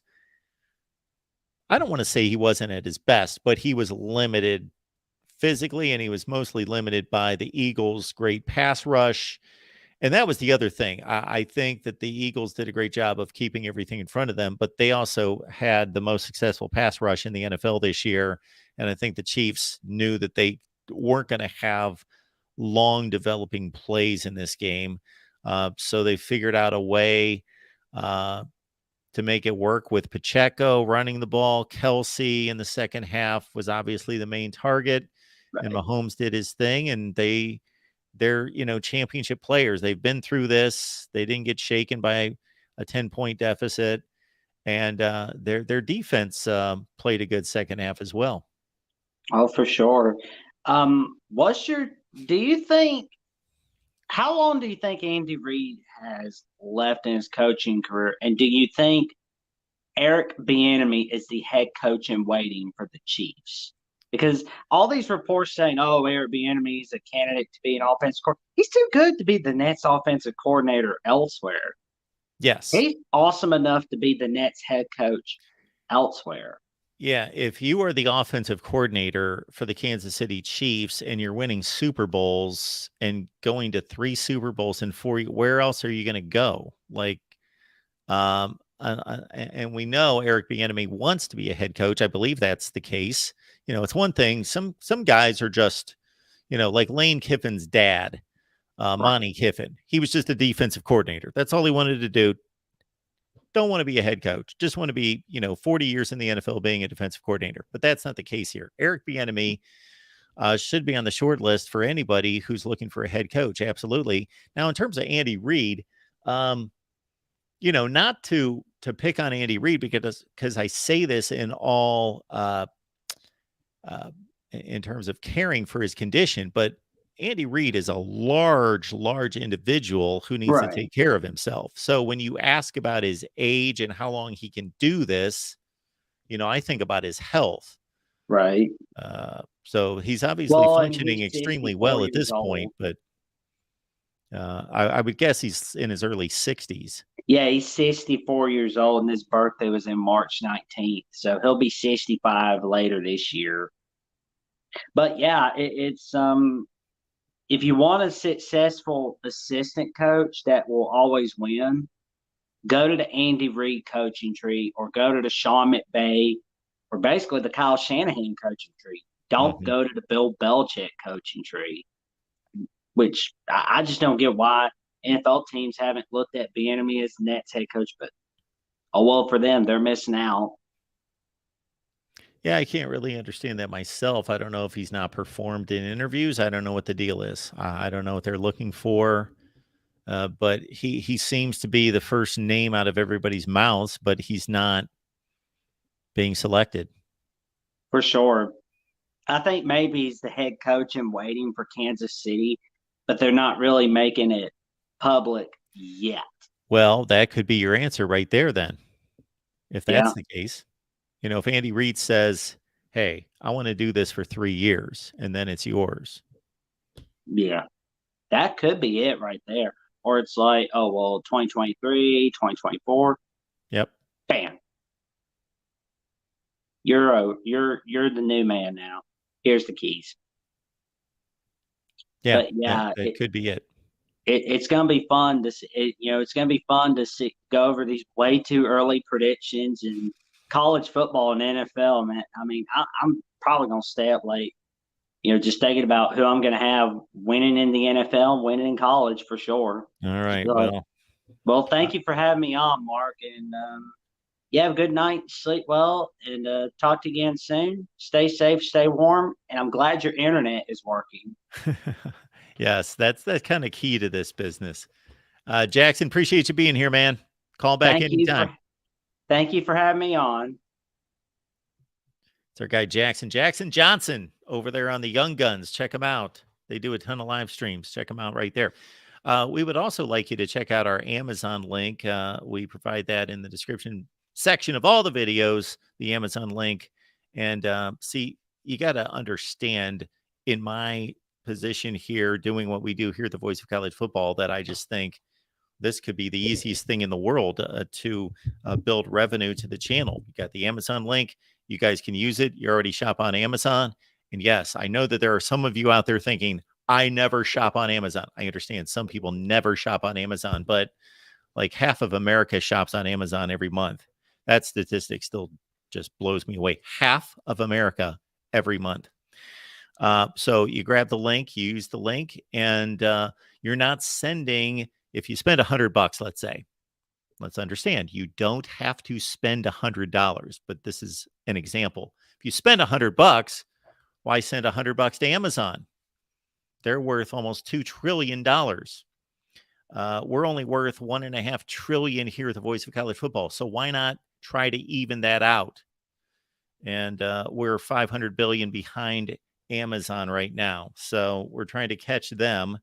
So send them 97, send us 3 is pretty much what it turns out to be, something in that range. But also understand that you can hang out with some really nice people like John, One Scoop John, and Connor Johnson, and Tim, and Eric, and Jordan Bowman, and all sorts of good people there on Discord. You go to patreon.com, search MarkRogersTV, and you sign up right there for our Discord, and you get to talk to the knuckleheads talking college football all the time. There's a lot of benefits during football season, of course, but even during the off season, there are plenty of benefits in talking to all the knuckleheads about college football. And then also you get to request exclusive content from me. How about that?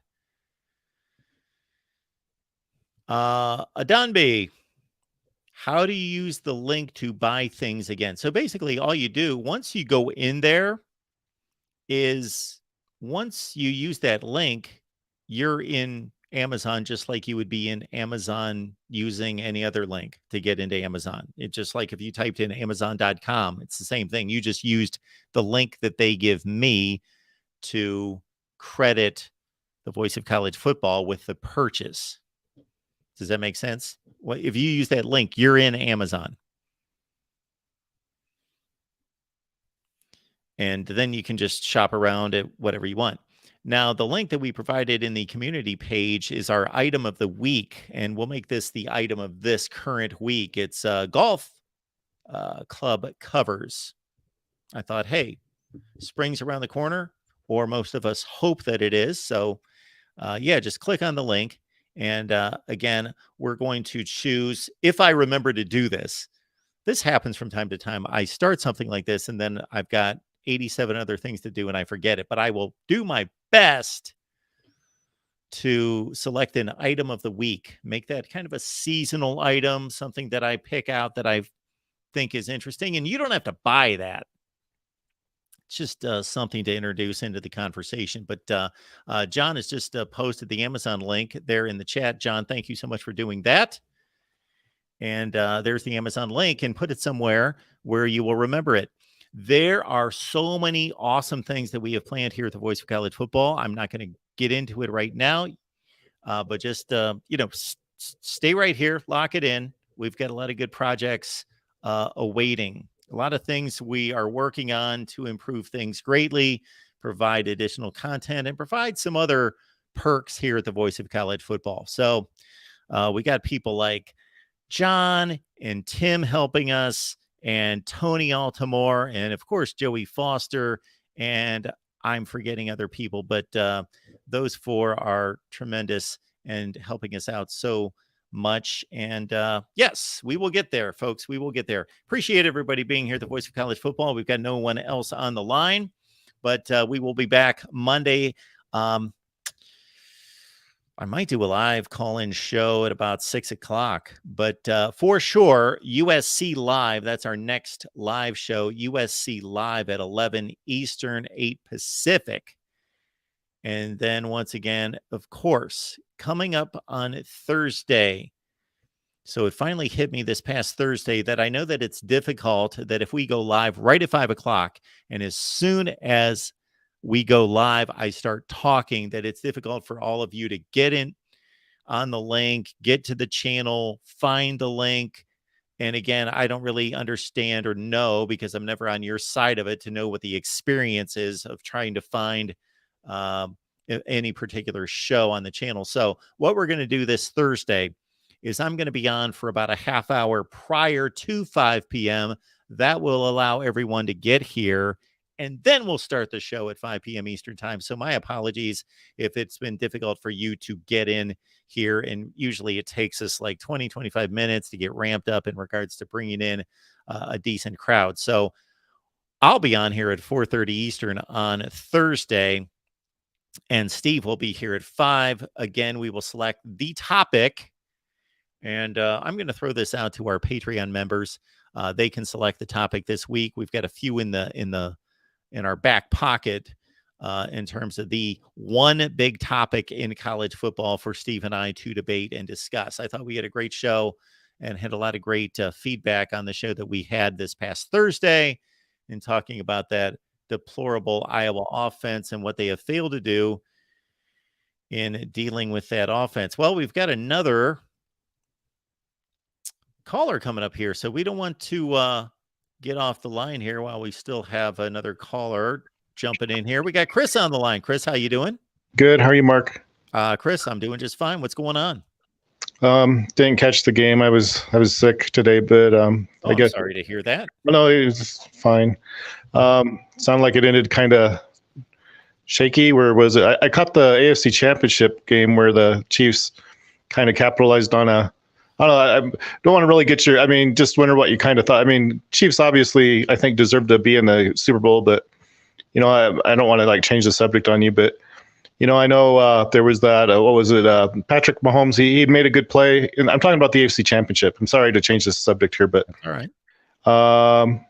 And then I don't know how far down the clock was, but do you think? I mean, and I don't want to like make it like there shouldn't have been a penalty. I think Mahomes was like, I think he got pushed when he was like 6 yards out of bounds, or I don't know how far, but under the bench. And I mean, yeah, that's coming back to me now. So somebody brought that up a couple of callers ago, and I was like, man, that's a blur. I don't remember what happened. But as soon as you said that, the player, it was a rookie linebacker from somebody that we cover on a regular basis. Anyway, pushed Mahomes out of bounds. I thought it was the correct call. It was the right call. I hate to see things like that happen because it's not it's not a football play. It's not.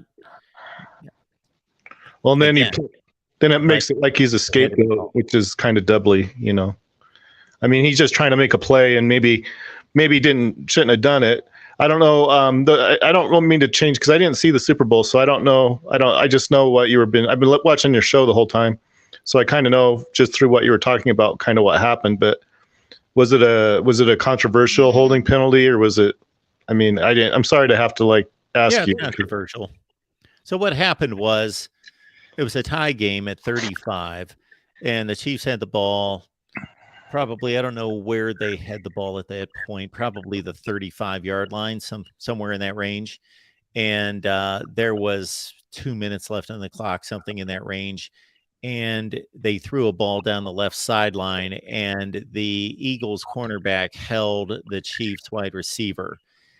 Number one, I didn't think that the ball was catchable. Number two, I thought the official had every right in the world to throw the flag. It was technically pass interference. I think on 2 occasions on the route it was pass interference. However, it was very slight. Mm-hmm. It was questionable. It was, you see that much contact on a regular basis when it's not called. But technically, it was pass interference.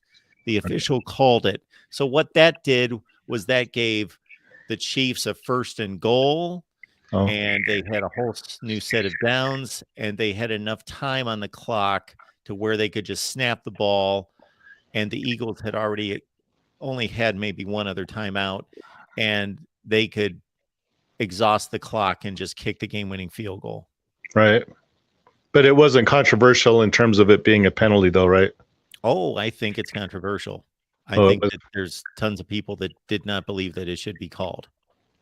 I've already kind of covered this. I know when Texas Christian played Kansas State, there was a questionable call that, as I remember, and I tried to find it later, and for whatever reason I couldn't. But it Duggan, I think he was able to, he went around the corner is what it was, and supposedly the defender that might have been in a position to get to him couldn't because of a holding. But they called the holding, and I guess it was holding, but it's kind of one of those things where it's like, even without the hold, I don't think he would have been able to get to Duggan, was the kind of the question that I had. But I don't know if you remember that play or not, and I don't know if it changed the result or not. I think he told me that and I don't remember if this is what happened or not, but I think TCU scored anyway. Maybe, I'm not for sure, but not on that play, obviously. But so it did probably change the result, but like I said, it was, I think there's such a thing, and I haven't played in forever, but I think if, it changes, I think, the momentum maybe of who might make a score. If you have a kind of a play like that, I don't know if it sucks the wind out of a guy or not, but I don't think it did change the result. I think that's what I kind of like, is I think even if we have questions about the officiating, I think unless it's like a terrible call, I think we just have to live with it, I guess. But it's like, I don't like to see a game ended on a penalty either. But I guess Kansas City still had to kick a field goal though, to win. Yes. So it wasn't like the deciding play then. It just maybe helped them get in field position. So I didn't catch the game. I'm sorry. It's like I should probably watch the game before I make a comment, but that's quite all right. No issues. There was one other thing, and it's like I'm not trying to defend anybody really, but we keep bringing some people. David, I think, is who it was. He brought up, well, at least it wasn't like the NCAA where TCU got. I think it's I was disappointed too in the way that game went, but I think it kind of takes a little bit away from what I think Texas Christian was able to do. I mean, even to be in the championship game, I think is pretty. It's kind of like, it reminds me a little bit of when the Denver used to. I think they were 0-4 in Super Bowls, and some people thought that was an example of them not being very good, but because they got beat I think every Super Bowl was kind of a blowout up until the Green Bay one where they actually won. And even that one, I think, was a tough one for them to win. But then they beat Atlanta, I guess, pretty good. But, I think for Denver, getting over that, being there was like the most, at least I remember, because I grew up here in Alamosa, Colorado. And at the time, that was for the people here anyway, we're a small community, but Denver just going was actually a pretty big deal. We all wanted them to win, of course, but I think to beat Dallas, I think would have been a tough thing for, anybody that year. But I don't know if you remember that game. I do. Okay. Denver really didn't do a whole lot on offense, but they had a pretty good defense, and I think that's probably what kept it close. They had the Orange Crush defense. I don't know if you remember some of the players on that team. I do. Carl Mecklenburg. No, not. I'm talking about you're talking about the first, the Lyle Alzado, Tom Jackson. So, Tom Jackson. Yeah, I can remember a few other players, but that was when I kind of Gradishar. Yeah, Randy Gradishar, I think, was one. But they had a lot of good players though. It wasn't just one here, one there. They had Steve Foley, I remember, was a safety, I think, and you mentioned Tom Landry. I remember kind of generally when he got fired. I think they came off a pretty bad season though, didn't they? That year. Yeah. Okay. Well, did you not think he deserved to be fired? I'm a little confused, I guess, about what your position was on that. My position is that I was a fan, so I was not being the level-headed, neutral commentator that I am sitting here. I was being the fan that said, I don't want my favorite coach to get fired. And there you go. Sure. That makes sense. I think I remember when I was still pretty young, team I was hoping I might if I thought I had NFL potential. I didn't even have high school potential, as it turns out. But my favorite player for the Miami Dolphins was Larry Zonka. That's who. Sure. I remember when I played, because I didn't play, but that was who I was hoping I could be like, was Larry. I think at the time, I think he was kind of a punishing running back. I don't know if you remember that at all. I remember Larry Zonka, absolutely. But wasn't that kind of his? He was kind of He was a bruiser. I've got an interesting fact about Larry Zonka. What's that? He went to my high school. No, really? Yes, he did. In he did? Ohio. Oh, I didn't know that. That's interesting. Yeah, and then of course, that was the year I think Miami. I'm not for sure. I think they went undefeated, wasn't it? 17-0 maybe, or yes, in 72. One thing he went and played for the World Football League, and then he came back and played for the Giants for a couple of years, and then back to the Dolphins before he hung them up. I think 79 was his last year in the NFL. Yes, and he did play in the World Football League. I didn't know that. In 70. So the Dolphins, of course, won those 2 Super Bowls in 72 and 73. And then they had a really good year in 74, but they lost a do you remember the playoff game against the Raiders? Last play of the game, Kenny Stabler just threw the ball up for grabs, and it was called the Sea of Hands game because there were like 4 players fighting for the football in the end zone at the same time. And anyway, the Raiders won the game. They scored a touchdown in the last play of the game and knocked the Dolphins out of the playoffs after they had won 2 Super Bowls and were a favorite to win a third. So then the World Football League started, and they offered tons of money to guys like Larry Zonka and Jim Kick, who both went and played for the World Football League. And that only lasted for 2 years. And then Zonka came back. And I don't know why he did not go back to the Dolphins. I don't remember what the contract situation was, but he came back to the Giants. And those were my first memories of Larry Zonka. Like, I knew about his so I was just becoming a football fan, 77, 78. And Larry Zonka was playing for the Giants. And then he played his last year, or it might have been 2 years with the Dolphins. And he had a decent season. He almost ran for 1,000 yards, but then he hung it up after 1979. He and Bob Greasy. I think Greasy played through 1980. Am I wrong? I think I remember getting 1,000 yards used to mean a lot more, I think, than it. Or am I looking at it differently? I know now they talk about 2,000 yards as if that's I was kind of wondering why the game's changed so much. It used to be to even get it close to 1,000 yards was pretty. Now it seems like that's not as. It's 2,000 yards. It seems like was what they're trying to get to now. Well, there was just even though it's a passing game now, there are just so many more plays run that the clock.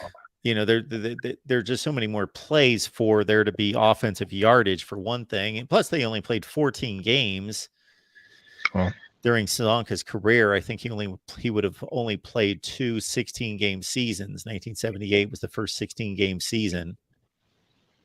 Is that a good thing? Now they're playing 17. Yeah, I know. Do you think that's a good thing, though? I know they're professional players, and I suppose that's probably even 17 games over the course of a season. I mean, I'm sure that's very manageable, but do you think that's a good step, I guess, to have them participate in? Does that make the game better for the fans and all that, do you think? What, playing 17 games? Well, I remember when they went to 16, I remember kind of thinking that was a lot. And then they were talking not too long ago. I think they kind of compromised is what I think it was. I think they were talking about playing 18, and I think they settled on 17, sort of thing. I would love to hear the reasoning of why they had to increase the schedule from 16 to 17 games. For one thing, it's a strange number. It's an odd number. Number two, what was not being accomplished in 16 games to determine the best teams to go to the playoffs? All it's done is continue to extend the season, and now we're practically halfway through February playing the Super Bowl. I think it's stupid to go to 17 games, and all we hear is this talk about player safety, and at the same time they're adding to the schedule and adding playoff teams, which adds more games. Right. So I know some people's theory is, and I get it, that Dependent Fanatic, I understand why they did it. Dependent Fanatics letting us know in the comments that they did it for more money. Of course, that's why they did it. That's why they do everything. but it's hypocrisy because at the same time they're talking about player safety all the time, and it just, why 16 games, 17 games? What are they going to play? 19 games 10 years from now? It's just, yeah, I just think it's overkill. Am I wrong though? It doesn't seem to me like it's as, I mean, and I haven't never been part of it, so I'm just kind of, this is kind of a dumb comment to talk about, but it's not as physically demanding, I don't think, as it used to be. Or am I wrong about that? Is it? It seems like my impression, and this is I'm probably way off. And if I way off the left field, just let me know. But I think it's gravitating towards being a little bit less about the, what do you call it? I think they'll probably always keep the physical, what do you call it? The bruising part of it in there. Like I was talking about Larry Zonka, he's a bruising kind of a player, kind of mow you over. And now it seems like it's more kind of a finesse game. Am I wrong about that, Mark? Or is that not a very good, astute comment? Or what do you think? Well, I think it's generally astute, yes. So I think there are reasons why it's more finesse of a sport today than it was, let's say, in 1980. But there are also reasons why it's more physically demanding and more violent. So to your point, they've made the rules. I don't know that you're going to find a better player than him. So I don't know that it's not a criticism of the game. I just wonder, though, the bruising part of it is, do you think that's still really there? I guess I don't watch enough of it to really say.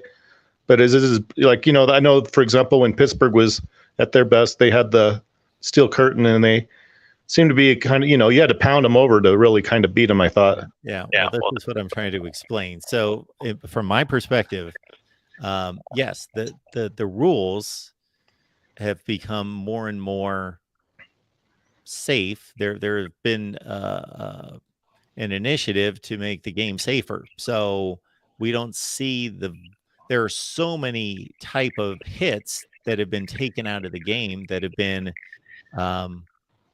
made illegal, that yes, the game is safer today and it's less physical because of that, because of the rule changes. So that's number one. Number two is there's more passing in today's game. So think about it. On any given passing play, what happens? The pass can be incomplete. Well, if the pass is incomplete, most likely there's no tackle made. On a large portion of passing plays, the ball's thrown to the receiver and they run out of bounds, so there's no contact. So just physically, it's a more physical sport when you're running the football versus when you're throwing the football generally. But on the other hand, the players are faster, they're stronger, and so it can be more violent on occasion. Because the collisions can be a little bit more violent. There's one last point, if you don't mind, and I don't want to turn the context of it over to there was mention of Eric Bieniemy possibly being maybe even to succeed. I don't know how that works really. I mean, did Andy Reid he's talking about stepping down? I mean, I don't know. Anyway, I don't know. I can't remember who it was. Recently, I heard somebody's talking about more black, or I guess I don't know if that's the appropriate term. Minority candidates in the coaching position. Do you think that would work? And I don't like using that as like the basis for hiring, but that would probably help Bieniemy, wouldn't it? Finding an open position somewhere. Andy Reid stepping down would help him? No, just somebody was commenting. I don't know who it was. They said something about why isn't, to the effect that maybe Bieniemy ought to be a potential head coaching hiring candidate somewhere. Is there an initiative to put minority player coaching to a head coaching position? I know when Denver hired Sean Payton, some mention was made that I don't think Bieniemy actually was in the hunt there or not, but there was mention that was another example of, that's where I think I heard the comment was, hiring Sean Payton kind of proves that there's still a bias there. Do you follow that at all? Okay. Well, I'm not going to comment as to whether there's a bias or not toward minorities in the NFL, but I don't think there's evidence of it, but there could be. I don't know. I'm not in the hearts and minds of these owners to determine what they're thinking, but if there's anybody out there that is using the Sean Payton hire as saying that is reason to believe or evidence that there is Well, that there is actually, racially motivated moves made. We're talking about a guy that has one of the best winning percentages of his generation and has won a Super Bowl and is one of the best offensive minds in football. Like that's an insane, moronic, ignorant comment for anyone to make. well, I mean, like I said, I'm probably saying it. I know, for example, when they hired Nathaniel Hackett, I think supposedly, you probably remember it better than I do. There was a potential from Miami somewhere, a coaching candidate from Miami that interviewed that claimed that, I mean, I'm going to get it wrong. And so it's like, I'm not the best, something to the effect that he thought that the people that were interviewing him weren't like really even kind of implied that they were intoxicated. I mean, I don't know. But anyway, he didn't really, it was more about, I think what it was is because they hired Hackett and didn't either hire him, or he thought it was fair to kind of throw back at them that they weren't professionals in how they approached the job that they were doing. I don't know if you don't remember that. The general manager and John Elway apparently, supposedly, the claim, I don't know, how he ever prove it, but he claimed that when he was interviewed, they were hungover from like a bender. But I don't, whether that's true or not, I don't know. I didn't hear anything about that. Yeah, well, it was in the news when it was long after it was way after the hiring had happened. And so it was kind of like sour grapes for him not, but I think it was his way of saying that they didn't get serious. I know it was some coach from Miami. I don't know who it was, but he felt like they didn't give him a fair shake, I guess, for the job. I don't know if you knew about. Oh, yeah. I know what you're talking about. I didn't look into it. I don't know anything about it, but It might have been baseless too. But I'm sure you're aware of the Art Rooney rule. So that was enacted maybe 10 or 15 years ago, that basically every open head coaching position in the NFL had to include, I don't know exactly how it's stated, but there has to be given opportunity to minorities to interview. Now, that doesn't guarantee anything. You can give a random interview to a minority that you are not strongly or legitimately considering, just to adhere to the rule, but that at least is enforced from what I understand. But I'm not taking survey of the league and who's looking at jobs and what their racial status is. So I can't really comment on it exactly, but at a first glance, I don't see evidence of racial issues in the NFL in regards to hiring head coaches. I think that there are probably just as many black head coaches as are represented elsewhere in the coaching ranks by coordinators and assistants. Well, if I misquote him, I think Tim mentioned that kind of his impression was that even with Bieniemy as being the offensive coordinator, it kind of, because you can watch as the game's unfolding, you can kind of tell who's actually calling the plays. And I think it would surprise a few people if they thought it was actually Bieniemy making the calls, but I'm not going to say he's not. It might be one of those things where he's making the call and then maybe reads, I don't know. But the general impression was that we kind of both agreed that we thought that Reed looked like it was probably more involved with it. Well, he certainly looks at. He's always looking at a card, a sheet of plays. So he's definitely involved. That's for sure. Don't want to take all your time, Mark. What do you think of the idea of this is kind of the old school approach, I guess. I always kind of thought with Peyton Manning, his concept of the game, and I know he kind of at times I think maybe took too much control over the team at some. I kind of thought a little bit, but what do you think of the idea of making like the quarterback kind of like the guy making the decision on the calls? I think that's a good thing. Well, as you know, that was the case back in the 50s, 60s, 70s, that the quarterback would call the plays. That a lot of quarterbacks would call. Is that an advantage? Maybe even a disadvantage? I mean, I just kind of wonder what you thought about it. Well, I think that head coaches like to have, or the offensive coordinator by delegation, like to have control of the game, and the quarterback obviously has a lot to think about anyway. And so for them to be thinking about field position, situation, time on the clock, down in distance, and then try to run through a Rolodex in their brain of what play are we going to call. I think that's a lot to ask. What do you think of scripted plays? Well, that obviously worked extremely well for Bill Walsh on the first 15 plays of the game, and a lot of people then copied that, because I think what that does is you practice that all week, and that you have those plays so well executed that you go into the game with a lot of confidence in those plays. And I'm sure it changes throughout the week. He probably goes into it thinking on Monday, these are going to be our 15 scripted plays. And then he sees the team perform certain plays better than others, and he makes different changes and decisions and adjusts it. But that obviously worked out very well for Bill Walsh, and you can see why it would work well. And then your team gets off to a really good start. That probably covers roughly 2 drives.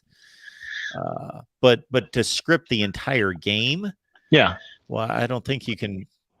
Again, if play number 20 is an 8 or 9 route downfield and it's 3rd and a half a yard, well, that doesn't really call for the situation. Like, I wouldn't think that you can script every play, because you don't know what the game situation is going to be. But it works okay as the kind of a strategy, though. I don't know. To begin the game, because the game starts 0-0. Uh-huh. But to script plays all the way through a game, to script 100 plays and say, in the 4th quarter, we're running this play on our 90th play, whether it's, and I understand for anyone in the chat, they usually don't get to 90 plays, but that we're going to run this play, whether it's 4th and 15 and we're down by 20 points or we're winning by 50 points, like, that doesn't make a whole lot of sense to me. All right, Mark. Thank you for your time. I'm so happy I didn't take too much of it. I appreciate it. Have a good night. You too. All right, folks, as we said off the top, of course, we just witnessed a really good Super Bowl. Where it's going to be placed in the all-time rankings, who knows? But I think the first great Super Bowl we had was the 1979 Super Bowl, where the Steelers beat the Cowboys 35-31. And then, as we discussed with a particular caller, we had a run of bad Super Bowls in the 80s. And we had, of course, the San Francisco-Cincinnati game, the John Taylor touchdown at the end of the game, where Cincinnati could have intercepted the ball. Who was that? Shoot. Oh, my goodness. I can't remember. Was that anyway. Cincinnati defensive back could have intercepted the ball at the goal line to end the game, but San Francisco scored. That was another great Super Bowl. Then we had the Scott Norwood miss that capped off the Giants upset of the Bills. Then we had another run of bad Super Bowls, but we had Cowboys Steelers was a good one. We had a really good one when Brett Favre threw the pick to end the game against the Broncos, and Denver broke through for John Elway. Then we had a few more bad Super Bowls, and then we had the Patriots run that included last-second kicks against the Rams, the Panthers. The Eagles game wasn't quite as close, but it was still a 3-point game. And then we had the Giants and the Patriots play 2 great Super Bowl games. The Saints Colts game and the Packers Steelers games were good games. They were competitive games, but the Packers largely were under control.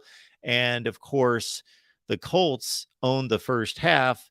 Sean Payton pulled off the onside kick. Saints took over in the second half. Peyton Manning had the ball in his hands late in the 4th quarter to try to tie the game, and he threw a pick 6. So that ended that. So those weren't great games. They were okay games. The Steelers-Cardinals game was a tremendous game. You would have to think that that's rated highly, as well as, the 49ers-Ravens game was a really good game with Baltimore winning 34-31. The Seahawks and Patriots, I don't know how you can play a better game than that in regards to just ridiculous plays. The ball that got juggled, was it Javon Curse that hauled that in for the Seahawks that set up what should have been a game-winning touchdown? And of course, the play at the goal line on the interception that saved the Patriots, the Eagles upsetting New England. What was that final? Like 39-34, 41-39, whatever the final score was of that game. 38-33 comes to mind. That was a great Super Bowl game. The San Francisco game against Kansas City, not a great all-time like classic game, but a really good football game. Kansas City won by 11, but they were down in the fourth quarter in that game. And then, of course, we have this one that goes down to the final seconds with a field goal that could have really been dramatic had the pass interference not been called. Kansas City would have kicked a field goal most likely.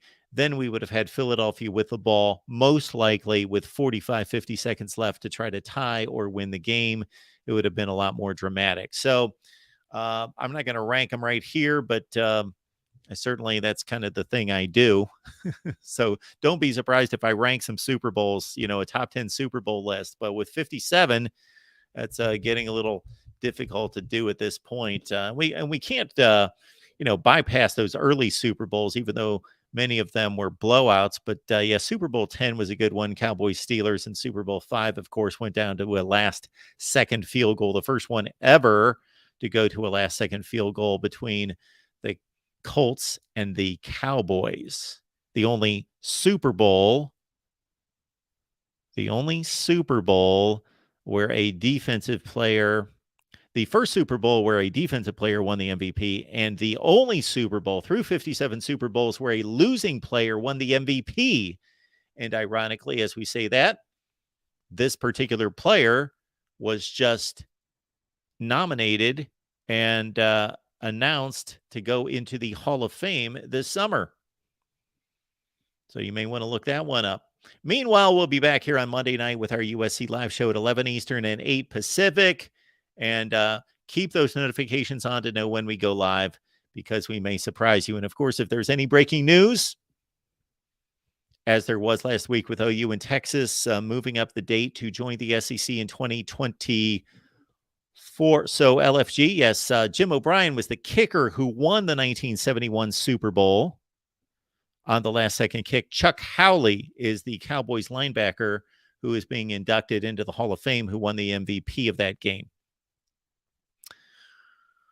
And you talk about controversial plays. Had some things in that game that I won't go into because I could go on and on about Super Bowl history, but there was a fumble in the end zone in which the officials made a wrong decision that really cost Dallas in that game, and they most likely would have won the game. If that happened now, then my goodness, that would have been like extremely controversial. And of course, it wouldn't happen because we've got replay now. We've got Patreon. Sign up, patreon.com, MarkRogersTV. Just search Mark Rogers TV on Patreon. Sign up for the Discord. You can talk college football 24/7, 365. We will see you 8 p.m. Pacific, 11 Eastern on Monday night with Matt Zemek from Trojans Wire talking USC football. Appreciate you all being here.